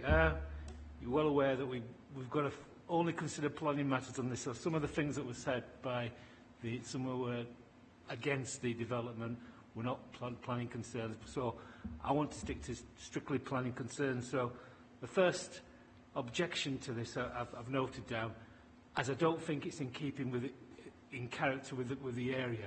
It's far too large. So that's consideration number 1. Consideration number 2, it's an overdevelopment of the site. I think the councillors for the area have pointed this out already in their submissions, and I defer to their judgment. And it is from its original size, it's got quite big. So I think it's very much an overdevelopment. Thirdly, there does seem to be an issue about the inability to park the cars in the area. There's a dispute over that. Perhaps it could be a reason to defer as well as refuse, whether they've got a proper parking plan for the site. And if there are too many cars for the site, would they be able to go out in forward gear? I think it was mentioned it was a requirement in the original application there to go out to the in forward gear. Can they do that if there are a number of cars on the site? Okay. I think it's an overdevelopment of the area, the final point. Oh no, I've done that already. Okay, so four reasons to I think, and I move to refuse the application. Councillor Pinnock. Thank you, Chair. I listened to all the comments with great interest in this case, because quite clearly the officers have recommended approval for this application. Yet the people in the surrounding houses clearly don't like it for a number of reasons. So how do we disentangle all of this? It does seem to me that this house is already taking up a far larger percentage of its plot than the surrounding houses, and the question would then arise, is the extension or extensions that are applied for significant? Clearly, if you're extending what is already a very large building, you have an even larger building. But one has got to look at the degree to which it's doing that, it seems to me. Although I have known planning appeals which have been refused on quite small increases. I mean, on balance, and we are, I think, looking at this on balance, I would err on the side of overdevelopment. I realise that this isn't a cut and dried issue, and it's up to a point. It's how one looks at a development of this kind, whether it's too much. And having looked around a bit when we were on site, it does seem to me that we have got a very large building here. But as I say, it's one that is already rather large, and is proposed to be extended even further. But as I say, on balance, I would err on the side of refusal. So I'm prepared to second that proposal. Any further? Councillor Homewood. Yeah, I mean, for me, I think it's a really close one in terms of whether it's overdevelopment. But I would share the concerns of the objectors based on the original plans that were submitted. And I think, actually our officers have done something to actually reduce the scale of that and bring it to a reasonable level. So I agree it's very, very close. I would kind of, fall on the side and accept the officer's recommendation that it's just about okay. And it did feel to me as though obviously a lot of the issues that were raised were not necessarily planning issues and probably exist regardless of whether the small extensions that are proposed in terms of the overall size of this, even if they didn't go ahead. So I'm not sure all of them were strictly related to this. So I agree it's kind of close. I would have said it was just about okay, just based on the visit this morning, but that's just my opinion. Any further? Yes. Councillor Griffiths. Yeah, would it be possible, if we were to accept to have a clause that there should be no future development, at least to allay the concerns that there are going to be further applications now?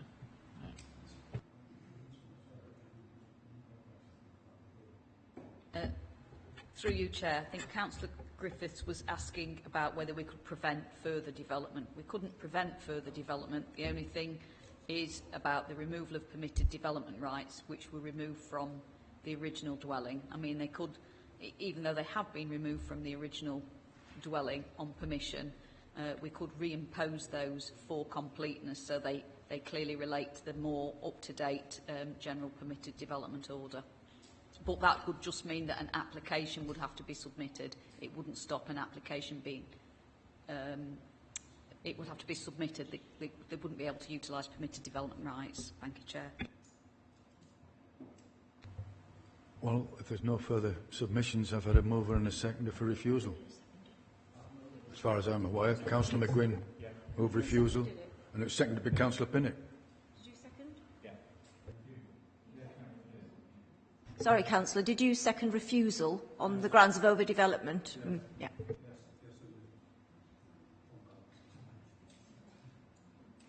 In favour of refusal, please show.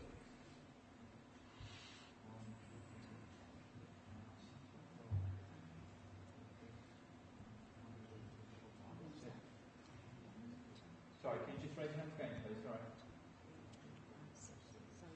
Yeah, 6. All those, that's all for refusal. All those against? 2 against.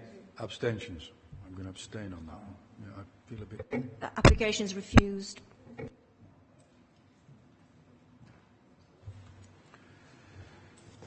Page 107, that's 103 Greenhead Road, Huddersfield.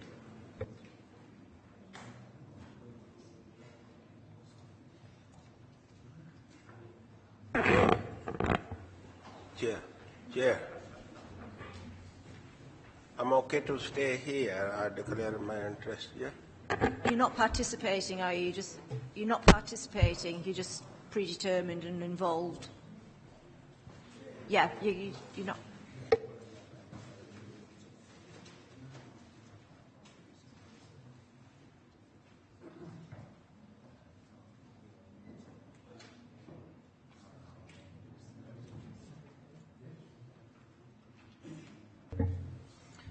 Good afternoon. My name is Francis Davis. This application has been brought to Planning Committee at the request of Councillor Sokol. The application relates to a former detached bungalow occupying an elevated corner plot on the junction between Gledholt Bank and Greenhead Road. Planning permission approved in 2005 and 2008 have resulted in the dwelling being substantially extended, now presenting as a two-storey detached dwelling with an associated detached garage.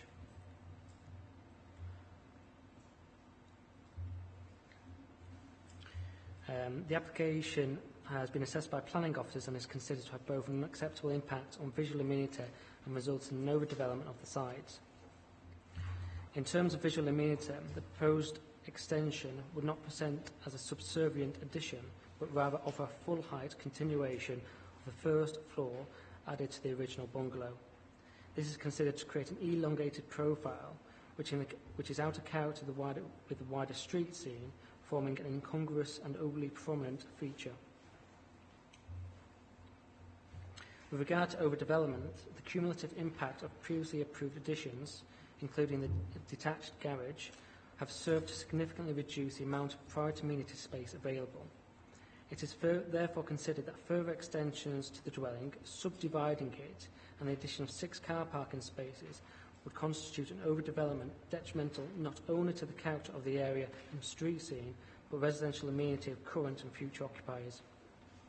For these reasons, the application is considered to have unacceptable impacts on visual amenity and constitute an overdevelopment. 5 public representations were received objecting to the development. The application is recommended for refusal. Nothing further to add, Chair. We have Gurdial Singh, who's the applicant.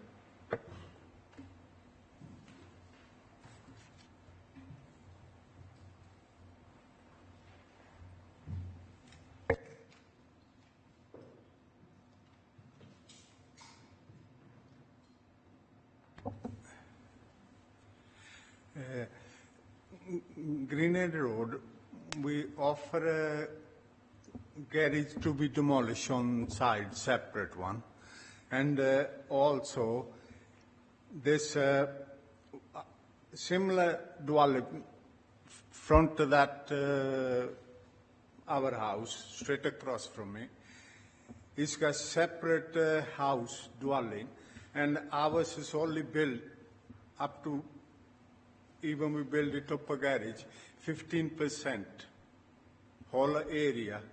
Other ones built a lot more than us when they put another house on it. And to me, I don't feel it's because it's going to be house next to the bungalow on number 60 Gladholt Bank. And our house, we can park at least 10 cars in there, and we got plenty of area, grass area in the front. And I don't see anything wrong with that plan. And it's not first time. I had a lot of these refuses from a council. I had other plots I sold 5 years ago, where somebody, nice lady, she built nice houses where they were refusing to me, you can't have it. And when it come to this lady, she built it, I can show it to all of you, right? I can't see this is going right, the way, how should be going. The people shouldn't have to come to this far. There's one place you allow, there's a picture, you allow a house on the side, a bungalow, then you're saying we only not increasing any footprint in lower, all we asking for a topper garage, to build a topper garage. I don't see anything wrong with that. Where we got plenty of amenities, and they don't want planning. I wanted to talk to them 30 seconds. nicely. They didn't want to know about it. They don't just want to talk to. They say it's a merit. I don't understand what's a merit. are they, you buy them or do they come on trees? I don't know where you get these merits from. If you tell me, then I'll get some merit from somebody. Each planning, they always tell me they got the merit, you haven't got merit. One case... Thank you. Your time's up. Thank you. Yeah, one case I was told I was in the right colour. This is 20 years ago, 25 years ago. We have Balwant Singh, who's also the applicant.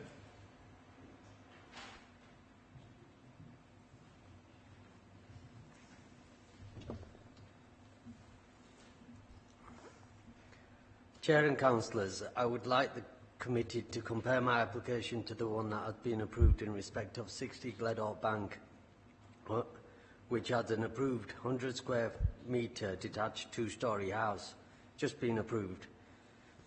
Access to 60 Gledholt Bank is on a fast-flowing road where, as my site, is near a junction where the traffic is naturally slowing. 60 Gledholt Bank has a much smaller area than my site. In terms of private amenity space, my site would still have more amenity space than 60 Gledholt Bank. As the property is set back from the road, it would not impact the street scene. Also, the extension does not eat into any amenity space. Like Councillor Pinnock said, treat everyone the same. The properties in the vicinity are of individual design and vary in height and style of finish, as you guys have all seen when you've been there.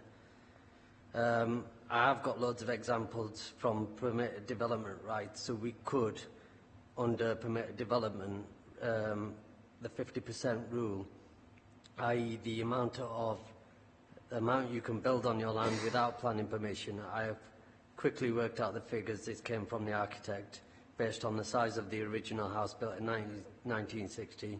As you can see from below, you could build a whole lot more in theory. The household permitted development rights set out in Town and Country Planning, General Permitted Development England, Order 2015. The order has amended 3, Part 1 of Schedule 2 to the order sets out permitted development rules concerning what enlargements, improvements, alterations and other additions a householder may make to their house and area around it without the need for an application for planning permission. The permitted development rights allow certain buildings and extensions to a dwelling house up to 50% of the original curtilage, excluding the floor area of the original dwelling. In case of 103 Greenhead Road, the plot is 730 square metres, original house built in 1960, 105 square metres, remaining land 625 square metres, of which 50% is 312 square metres.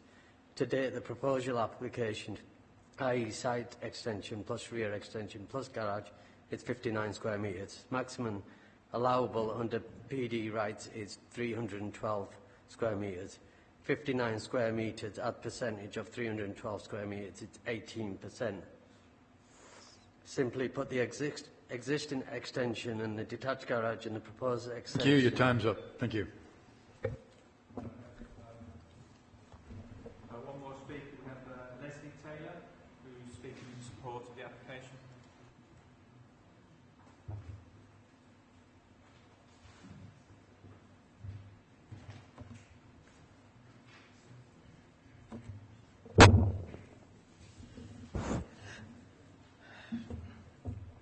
Hello there. Actually, I think I'm surplus to requirements. Everything's mostly being covered by the planning officer, giving the reasons. I came here seeking reasons for this planning application being denied. But I just would like to point out one thing about the house that's already had planning permission in Gledholt Bank.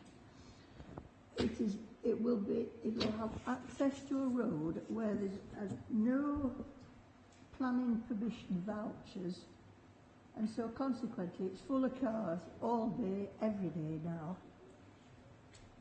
That's all I can add, really. Well, the other thing is, when the planning officer was speaking, he could scarcely hear at the back. Sorry, that's all. Thank you. Thank you.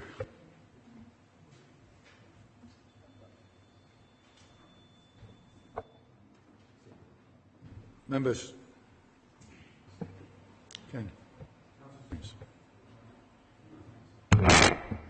Thank you, Chair.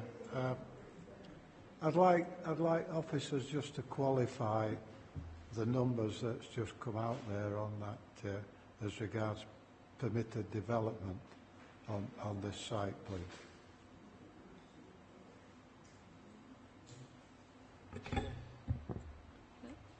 Through you, Chair, there are permitted development rights available for the property. I'm not aware that permitted development rights have been removed. It's not something I've looked into.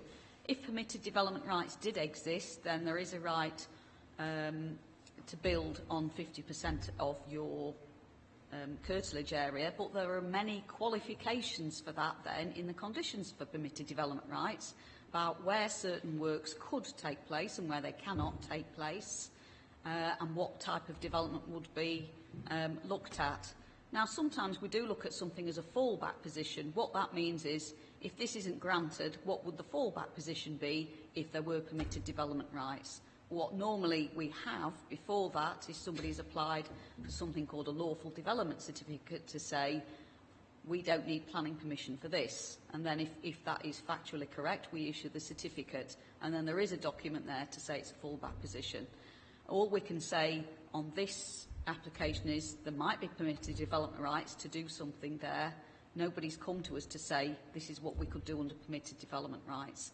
What we're looking at today is what does require planning permission, and this is this first floor extension, and that is the only thing we're looking at in terms of this planning application today. Thank you, Chair. Thank you for that. It does clear it up, because I am aware that this building's been altered from a bungalow to what it is today, so it's had certain rights taken up on development.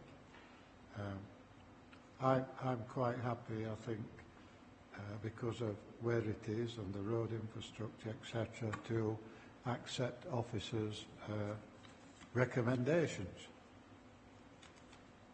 which is to refuse it. Thank you.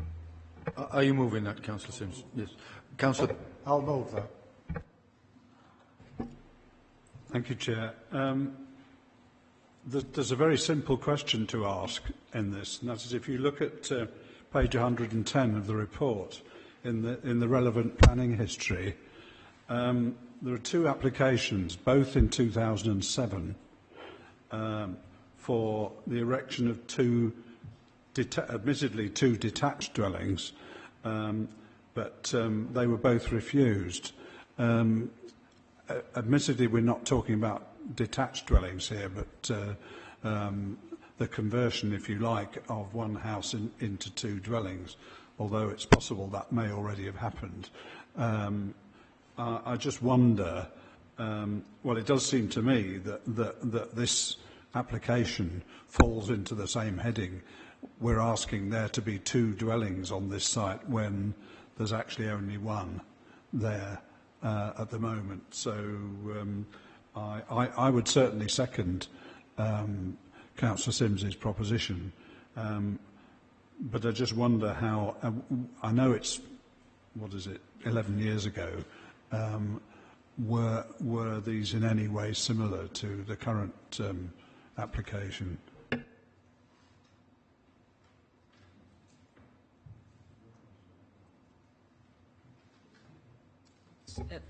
It was a different development, so it was for two large detached houses on the site. So this is a pair of semi-detached houses, so the actual physical appearance of the properties are different from what was considered at that time. Yeah, I've got to move in a second unless anybody else wishes to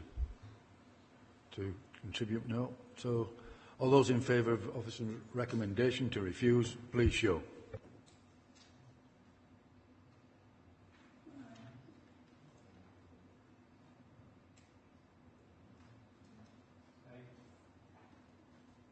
Against?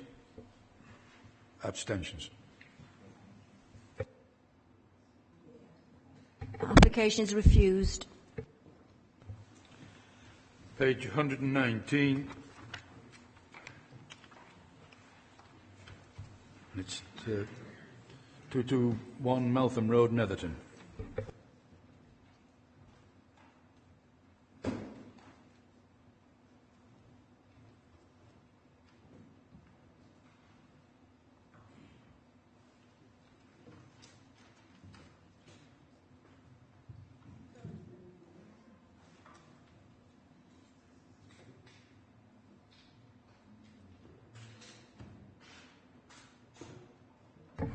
Thank you, Chair. My name is Hannah Thickett and I am Case Officer for this application. The application has been brought to Huddersfield Subcommittee at the request of Councillor Korshik. The application relates to the change of use of a dwelling at 221 Meltham Road to the purposes of commercial letting for more than 6 guests at any one time. The supporting statement submitted by with the application outlines the property is host to 4 bedrooms, sleeping up to 16 guests, and has been in operation since March 2016. The application has been made subsequent to initial enforcement investigations following the receipt of a complaint. As a result of the publicity process, 8 representations were received from 5 interested parties. The site is allocated both within the Armitage Bridge Conservation Area and as Green Belt. In terms of visual amenity and impact to the green belt, the proposal does not include any alterations or physical changes to external appearance of the building and therefore is considered acceptable. It is also considered that the proposed change of use will not have a harmful impact to the special character or appearance of the conservation area. In order to serve the proposed use, the applicant has provided a plan to show parking for 3 cars. Parking is currently provided through 2 off-street places on the drive in front of the garage here, and 1 further space is proposed to the front of the cottage. Under normal circumstances for a guest house or hotel, highways would wish to see 1 off-street parking space per bedroom provided. However, the proposed use is considered to be sui generis where there are no standards set out under the current UDP policy that states the number of spaces required. Following further discussions between the Highways team, in this instance, they have considered that 1 off-street parking space would be required per 2 beds. This would mean that this use would require 8 off-street parking spaces to be deemed acceptable from a Highways perspective. This approach has not been previously used by the Highways team, given the uniqueness of the application. Therefore, I would ask that members accept whether it is reasonable to impose this requirement in determination of this application. The applicant has provided survey information to suggest that where there is a shortfall in off-street parking, guests could park within the local vicinity on either Armitage Road or Buttonab Road. Highways have reviewed the submitted information and state that whilst the parking surveys give a snapshot of the property's occupation, there would be no way to limit or condition how guests travel and park at the property. Therefore, it can only be determined that any on-street parking in this location would cause disruption to the local highway network. Officers consider that this proposal would result in harm to highway safety and form one of the reasons for refusals as set out in the committee report. Following original concern from environmental health, the applicant has submitted a noise management plan outlining the ways in which they would intend to control noise and manage the use of the property. Environmental health have stated they would support the application subject to specific conditions relating to the implementation of this plan. However, the conditions necessary to control its implementation would not be reasonable or enforceable, therefore would not meet the 6 tests that make a condition acceptable. Given this, there would be no reasonable way of ensuring that amenity of the existing residents would be protected. The reasons for this are set out in the committee report, and this forms a second reason for refusal. To conclude, whilst weight has been afforded to the fact that the development could result in some direct employment opportunities and benefit to the local economy, the development could not be undertaken in a sustainable manner due to the adverse impacts on the amenity of existing residents and highway safety. The adverse impacts of the development would not significantly outweigh the benefits. For these reasons, the application is recommended for refusal. Thank you, Chair. Two speakers. We have Sarah Wolfenden, who is the applicant.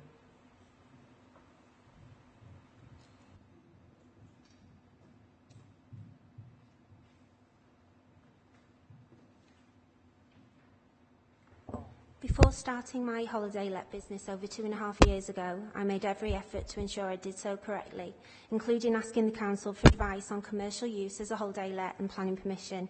I registered for business rates and with Kirklees Council Tradeways. At the time, I was informed that I did not need planning permission. As evidenced before starting this planning process, I have never received any communication whatsoever from the council, nor have they ever raised any issues. The cottage was originally built for commercial purposes and its former use as a hotel and public house is well documented, with the earliest references dating back to the 1840s. Considering its heritage, its use now as a holiday let is wholly appropriate. It isn't impossible, and nor should it be suggested, that reasonable, mature adults, some with children, cannot come together for a weekend away and be respectful. In terms of car use, individuals not known to each other have never stayed at the cottage, as the bed setup is presented in such a manner that does not invite that type of stay. Families and friends travel and stay together as a close-knit group. My planning officer is going to speak in more detail about the highways issues. Neighbour representations and statements in the planning officer's report relating to highway safety and other issues have been proven to be either misleading or incorrect. The relevant evidence, including independent highways report and a police report, are included in the information submitted. I have included several letters of support I provided from very close neighbours and businesses in the area that have not been referred to in either the committee report or appear on my application online. I have an excellent relationship with many close neighbours and have been made to feel very welcome and valued as part of their small community. As my application is retrospective, I feel it's essential to consider the fact that the reports and evidence submitted are based on objective assessments of what has actually happened whilst the business has been in operation. Negative comments suggesting there could be future issues are based entirely upon subjective assumptions and rely upon the historical facts of the matter being completely disregarded, including the Kirklees Environmental Health Officer's support in terms of noise management. The effective noise plan is now further enhanced with recently fitted CCTV. When judged individually on its own merits, my business has proved to be a sustainable development. Councillor Manisha Kaushik supports my application and I hope that a decision in favour can be reached. Further to this, I just want to add that I've run my business mindfully and respectfully for the last 2.5 years. I've had no noise complaints reported to me. This is my job, my business, my family depend on it, and I would really like you to consider it on an individual basis. Thank you. Thank you. We have Andrew Windress, who is speaking on behalf of the applicant.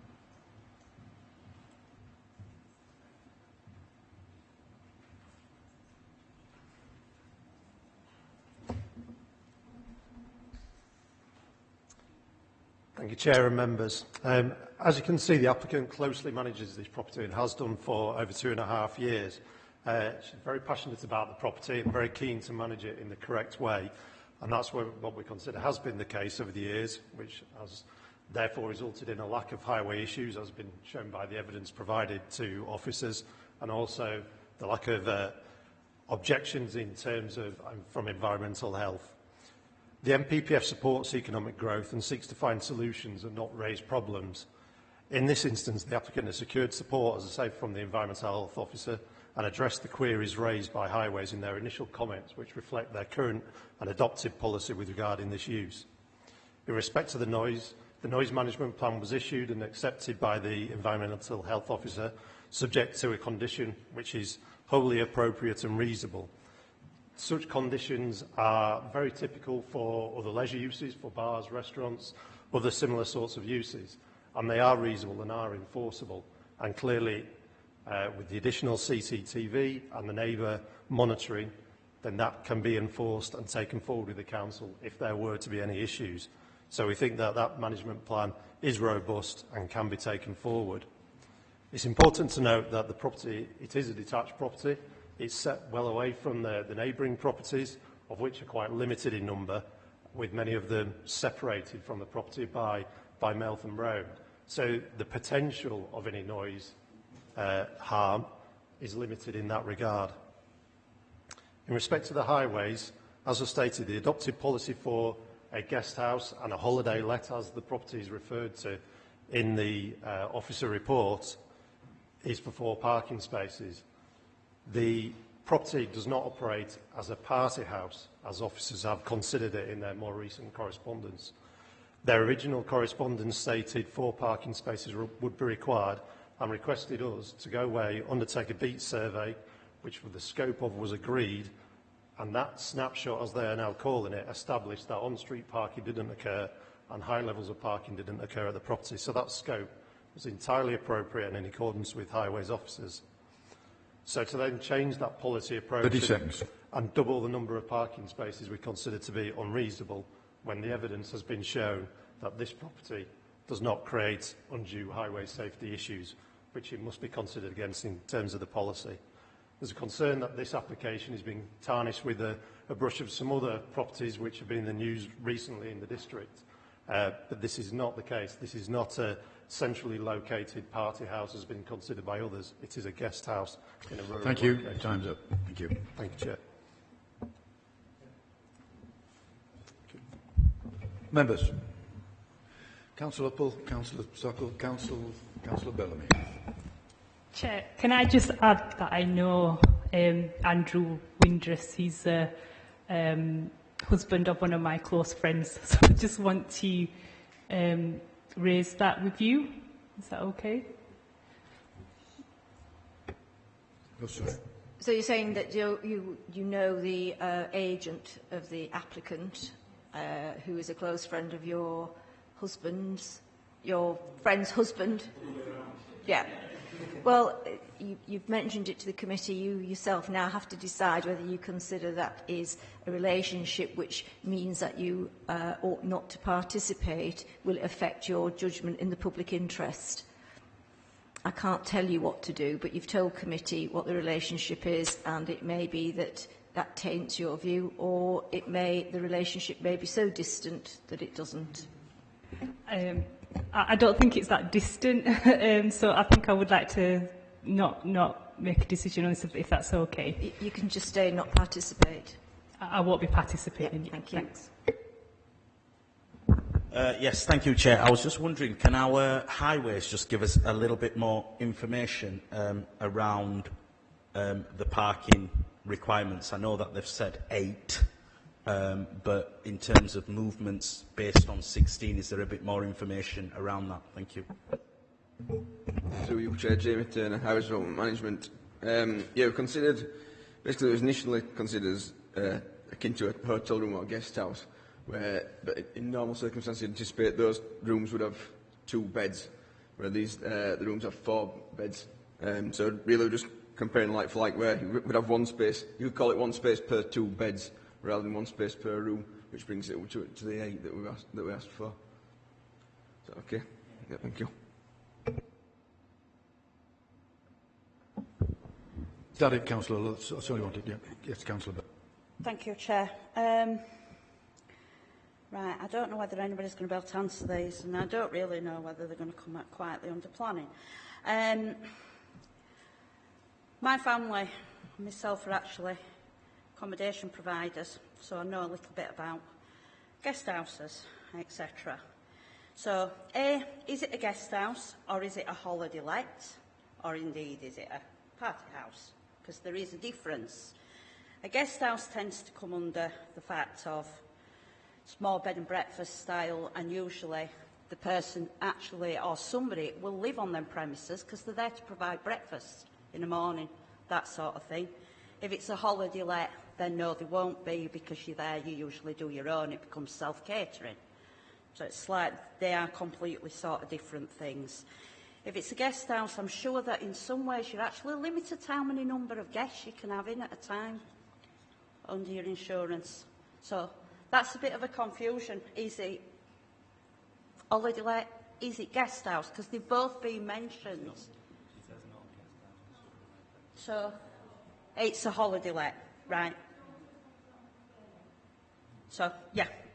So the reason why it requires planning permission, whilst it's stated to be a holiday lets don't generally require planning permission because they would still fall under a C3 use as a single household, but because it's for such a large number of guests, it falls out of the single household bracket, and C4 for a HMO for 3 to 6, it also is outside of that bracket, so there's no permitted change of use, and because of the number of guests not being a guest house and they're not providing those services that a guest house or a hotel would, it's being classed as sui generis.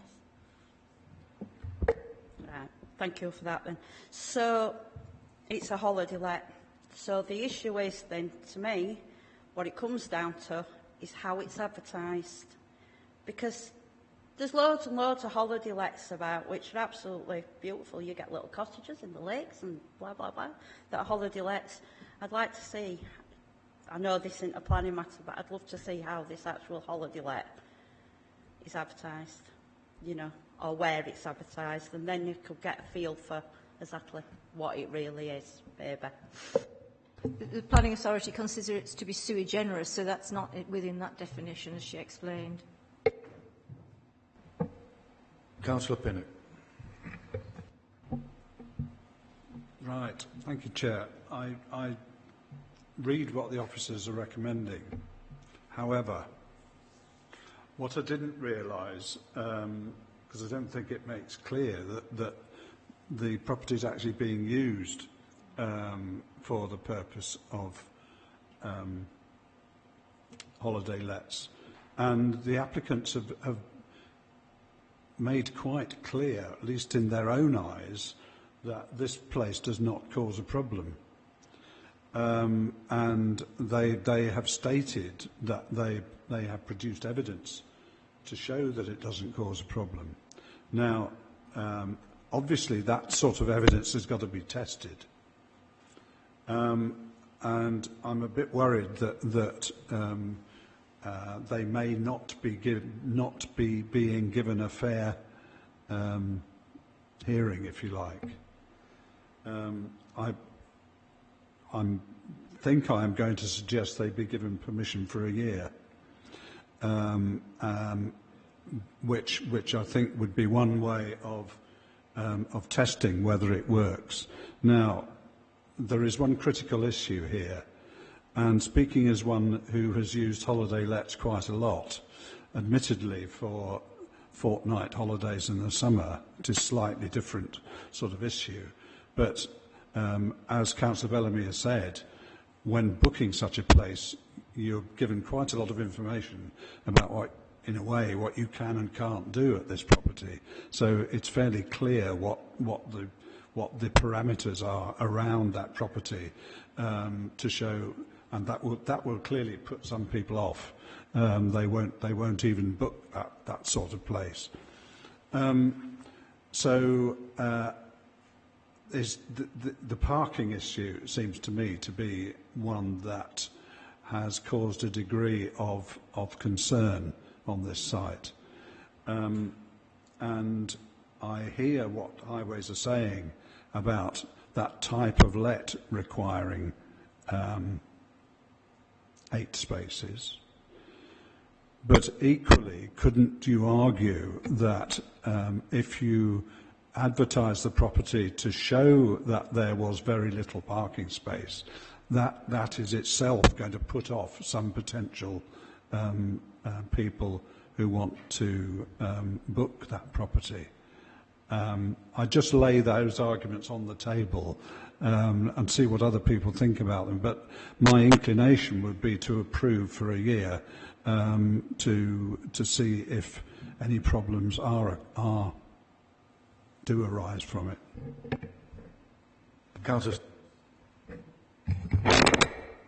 Sorry, Mohan, do you want to go? No? Okay. Thank you. Right, it's a difficult one, this. We've had 2 such applications that have been allowed in our area, and we've had to close them down because of the noise the partying, and they become rave party events on a weekend, and it was horrendous. I don't know whether this one is going to be that, but if you've got multiple guests that are not related at any one time, with nobody in the house that controls it, it looks a bit difficult to me that it isn't going to be accepted that big parties can go off in that premises. And that's the quandary I have. I know Andrew said, well, if you're going to be mindful to pass it, then we give them, you know, a 6-month trial and see whether this is the case or not. We don't want to stifle really business, but then again we've got the neighbours to deal with, etc. In our area, we gave these two a chance, and believe you me, you wouldn't want them in your area if that's what's going to happen. There were drugs, there were alcohol, huge rows, huge music, people running about naked, neighbours could see them. It were horrible. But anyway, they're gone now, so that's it. I'm not saying this will happen here, I don't know, but it's a different application to a guest house. There's no doubt about that. So if you're mindful to approve it, let's have some hold on it so that these people can prove. If they're running a proper, legitimate business, then fine, no problem. But we would know, wouldn't we, within 6 or 12 months if that was the case. Councillor Sokol. Yeah, Chair, I think it's a good idea. I agree with Andrew and Councillor Ken Sims, yeah. Because this is a family business. This is a young lady, she wants to run the business, you know. We need to give her a chance. I know there is a problem, parking problem, I agree with the office as well, yeah. So I think we done in the past, we given some trial period, about 12 months. Might be not application on sometime on licensing issues, yeah. So if we give it a 12-month trial period, see how it go, and environmental officer monitor it, yeah, and then if there is any problem, so the applicant have to come back here to apply for permanently. Then see how we go. I think I'm agree with you. Give a 12-month period trial period because the building is already there. They're not going to build a new building. It's already there. They're not going to spend any money there. 12 months it should be okay. Somebody prepared then to move whatever. I've heard 6 months. I've heard 12 months. Yes. Yes. Oh, sorry. Through you, Chair, if members were going to resolve to approve it for a temporary period of 12 months, we'd have to think about on what basis the conditions was. Would it be okay if I just, through you, Chair, brought the highways officer in just to talk about the trial period and highways conditions at this stage? Thank you.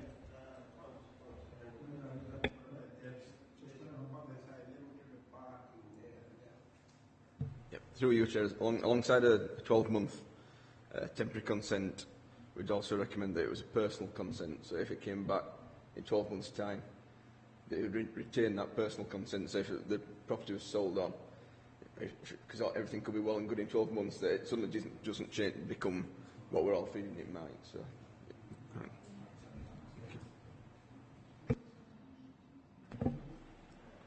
That's a very useful condition to apply, it seems to me, because what I don't want to do is put these people out of business in the sense that you know they've been doing it and think they can make a go of it. Giving temporary permission will make sure that it actually works. And as I said earlier, I repeat that when holiday lets are being advertised, the conditions are usually quite clearly stated, what the property comprises and what you can and cannot do. So I move that the permission be granted to the applicant for a period of 12 months. Through you, Chair, if I can just continue. The details before members today include a noise mitigation plan, although there's some conflict between the planners and the applicant and agents as to whether it's enforceable or not. But if members do vote for this, would that be conditional upon the noise mitigation plan as submitted and referred to in the report? Would it be conditional upon the CCTV mentioned in the agent who spoke in support of the application? And if it was also taken into account highway matters, would it be reasonable to require the formation of the third parking space which doesn't presently exist? Thank you, Chair. I agree with all of those, and I think that should be included in the conditions relating to the permission. So that's fine. That's seconded by Councillor Sims. All those in favour, please show.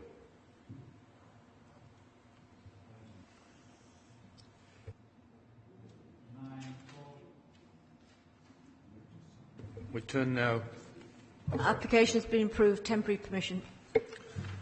We turn to the final one, page 131. And can I remind members that there will be a session after the meeting, a very short session for the knowledge. For knowledge.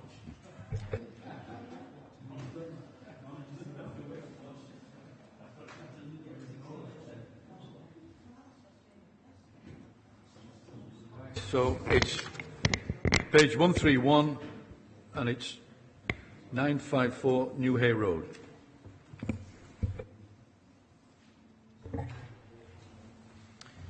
Good afternoon. My name is Francis Davis. This planning application is brought to committee at the request of Councillor Bellamy. The application relates to a semi-detached dwelling designed with a gable roof and constructed from natural stone and brick. It is noted that the dwelling benefits from an integral garage to the front and rear garden space and vehicle driveway. Planning permission is sought for the erection of a single-storey rear extension which would offer in part a projection to the rear of 9.4 metres and a considerably small lean-to extension offering a projection of 3.1 metres and a width of 3.3 metres. Upon completion, the extension will offer a large games room and smaller garden room, forming an L-shaped addition to the dwelling. The application has been assessed by planning officers and is considered to have an unacceptable impact on visual amenity. The depth of the application property would be more than doubled by the extension, the host building currently being approximately 8.7 metres in depth. Although it is noted that the proposed is a single storey, given the resulting built form, it is not considered to be a subservient addition, but rather result in a dominant development in its own right. The impact on amenity to the dwelling would be further exacerbated by the proportion of garden space that the development would take up, allowing only a limited amount of amenity space. The scale of the development will be particularly noticeable when viewed in the context of number 952 and number 956 New Hay Road. For the reasons above, planning officers believe that the scheme would have an unacceptable impact on visual amenity and constitute overdevelopment of the site. The proposal or the application is therefore recommended for refusal. Nothing further to add, Chair. We have Mr. Robert Reed, who's the applicant.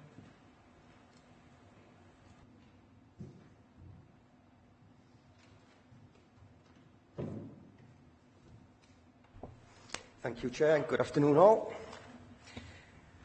My name's Robert Reed, and the planning application is for a single-storey extension to the rear of the property for a social and family space, including a snooker table. Snooker has been a massive part of my life. In fact, you could say I eat, breathe and sleep snooker. For many years, I've played to a high standard, and having a snooker room where we can practice and spending time playing snooker with my sons has been a lifelong dream. We want the room to be a social space we can enjoy with our family and friends. I run my own snooker and billiard table fitting business, and having a table at home would be a massive help for my job and give me an opportunity in the future to pass on some of my playing experience to others, fulfilling another dream of mine to coach others to play. At a meeting, the planning officer suggested that the length of the extension be reduced by 1.9 metres to 7.5 metres. However, this would fundamentally affect the use of the extension, as it would only be big enough to house the snooker table with queuing room, meaning that would leave no space for seating, socialising or even watching.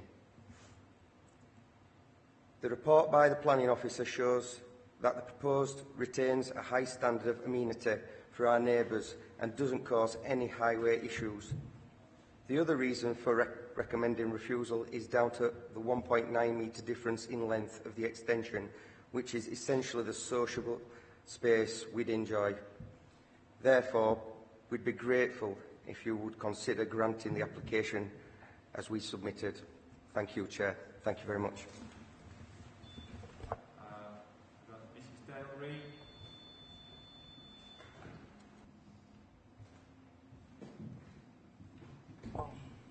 Thank you, Chair. Good afternoon, everybody. As my husband has just alluded to, this has been a dream of ours for some time, and snooker is something that we enjoy as a family. It's a pastime my husband enjoys with our sons. They all enjoy playing.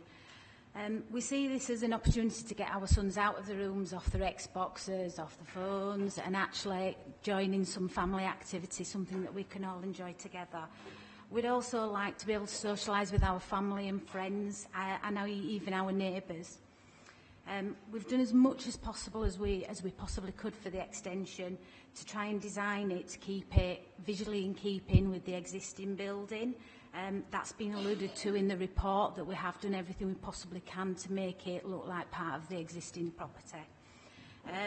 The report acknowledges also that there isn't any impact on our neighbours, and in fact both neighbours support the application. We discussed it with them before we even submitted it, and I did circulate an email that one of our neighbours had submitted in support of the claim as well, in support of the application. The planning officer's basis for recommending refusing the planning permission is down to the loss of rear amenity, which constitutes an overdevelopment. However, the permission for the extension was granted, if it was granted at the requested size, there would still be a considerable amount of garden at the rear of the property, somewhat 48 square metres. So it would still benefit from some garden at the back, but as you could see from the visit this morning, it has a significant garden at the front, a large amount of garden. The extension isn't visible from the road, it isn't visible from the front of the property, it's only from the house and from the rear of the property, so only the houses at the side of us and around us would be able to see that. Taking all this into account, we would be grateful if you would consider granting us the extra 1.9 metres, which is really all we're asking for. Thank you for your time. Members. Yes, Councillor Bellamy. Thank you, Chair. Well, look at this application. It ain't adding bedrooms. It isn't adding vehicles, is it?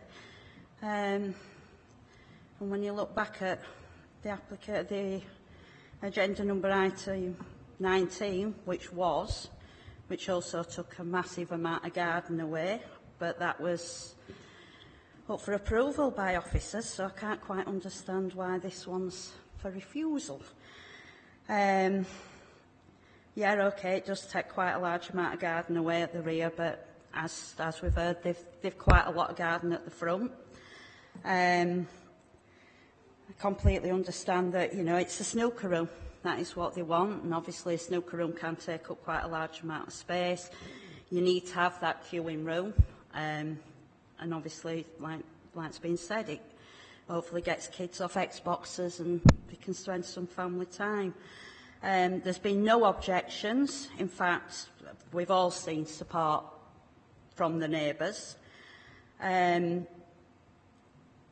I can't really say, I just don't see any problems with this at all. You can't see it from the road.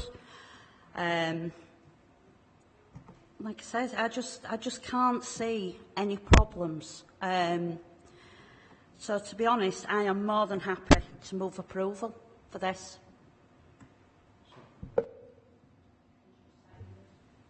Seconded by Councillor Sims. Unless anybody else wishes to... Councillor Pinnock.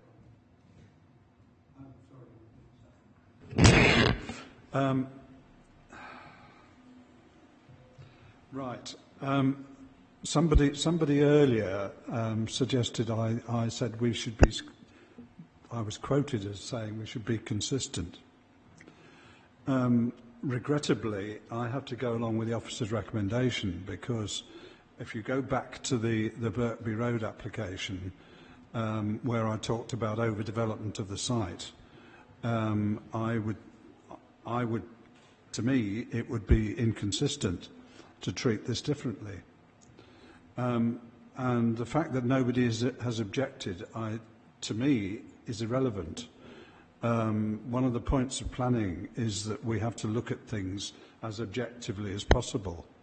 I know in some cases we have issues that are on balance, but our policy is quite clear on issues like this, as it happens, in terms of size of extensions. But particularly since I'm using the argument about overdevelopment, I don't think I can be consistent in refusing or voting to refuse the previous application that we had, and voting to approve this one. It's when there is a specific policy that talks about the normal size of extensions. So I would like to move the officer's recommendation.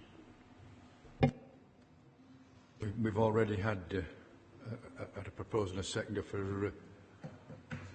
for the other way. Councillor Sokol, you wish to speak? Yeah, I couldn't understand. The application 402, on Berkeley Road, the officer recommendation was to approve it. This is very big, and this one is to refuse it. So I don't know where the officer come from there. You might be right, Andrew, saying we refuse this one, we approve this one. So can I propose? When we went in the back garden, there is a line is there. There was one cut-off line below the just before where they asking permission. Can we do that? Consider that it's less than that. Well, that's terrific. Sorry to prove it. Sorry. You've gone against the approval. Councillor Onward, you want to? Yeah, I mean, I think having been there, I can understand why the officer's recommendation is what it is. But I think you also take into context there is quite a lot of land at the front, and as the applicant pointed out, we've said that the slightly shorter one is all right, and I'm questioning how much difference it really makes to both the amenity of it and then the amount of land you have for that. To me, I'm not sure it makes that much difference. And I think the report's pretty clear that the visual amenity, at least on surrounding properties, isn't really there. So there's no impact there, or very, very little impact. And we've obviously had no representations on that. In fact, they've been in support. So I agree with my colleagues. I think on this occasion, actually, overall, I'd be happy to support them in approval. No. Can we? Yeah, you want to clarify the reasons for approval, because it does sound as though that's the way it's going to go. Thank you, Chair. Can I just clarify that Councillor Bellamy, basically, it's the reason is a reversal of the officer's recommendation to refuse it. You don't consider it's overdevelopment, and you don't consider it's detrimental to the visual amenity of the host dwelling. Thank you, Chair. So all those in favour of approval, please show.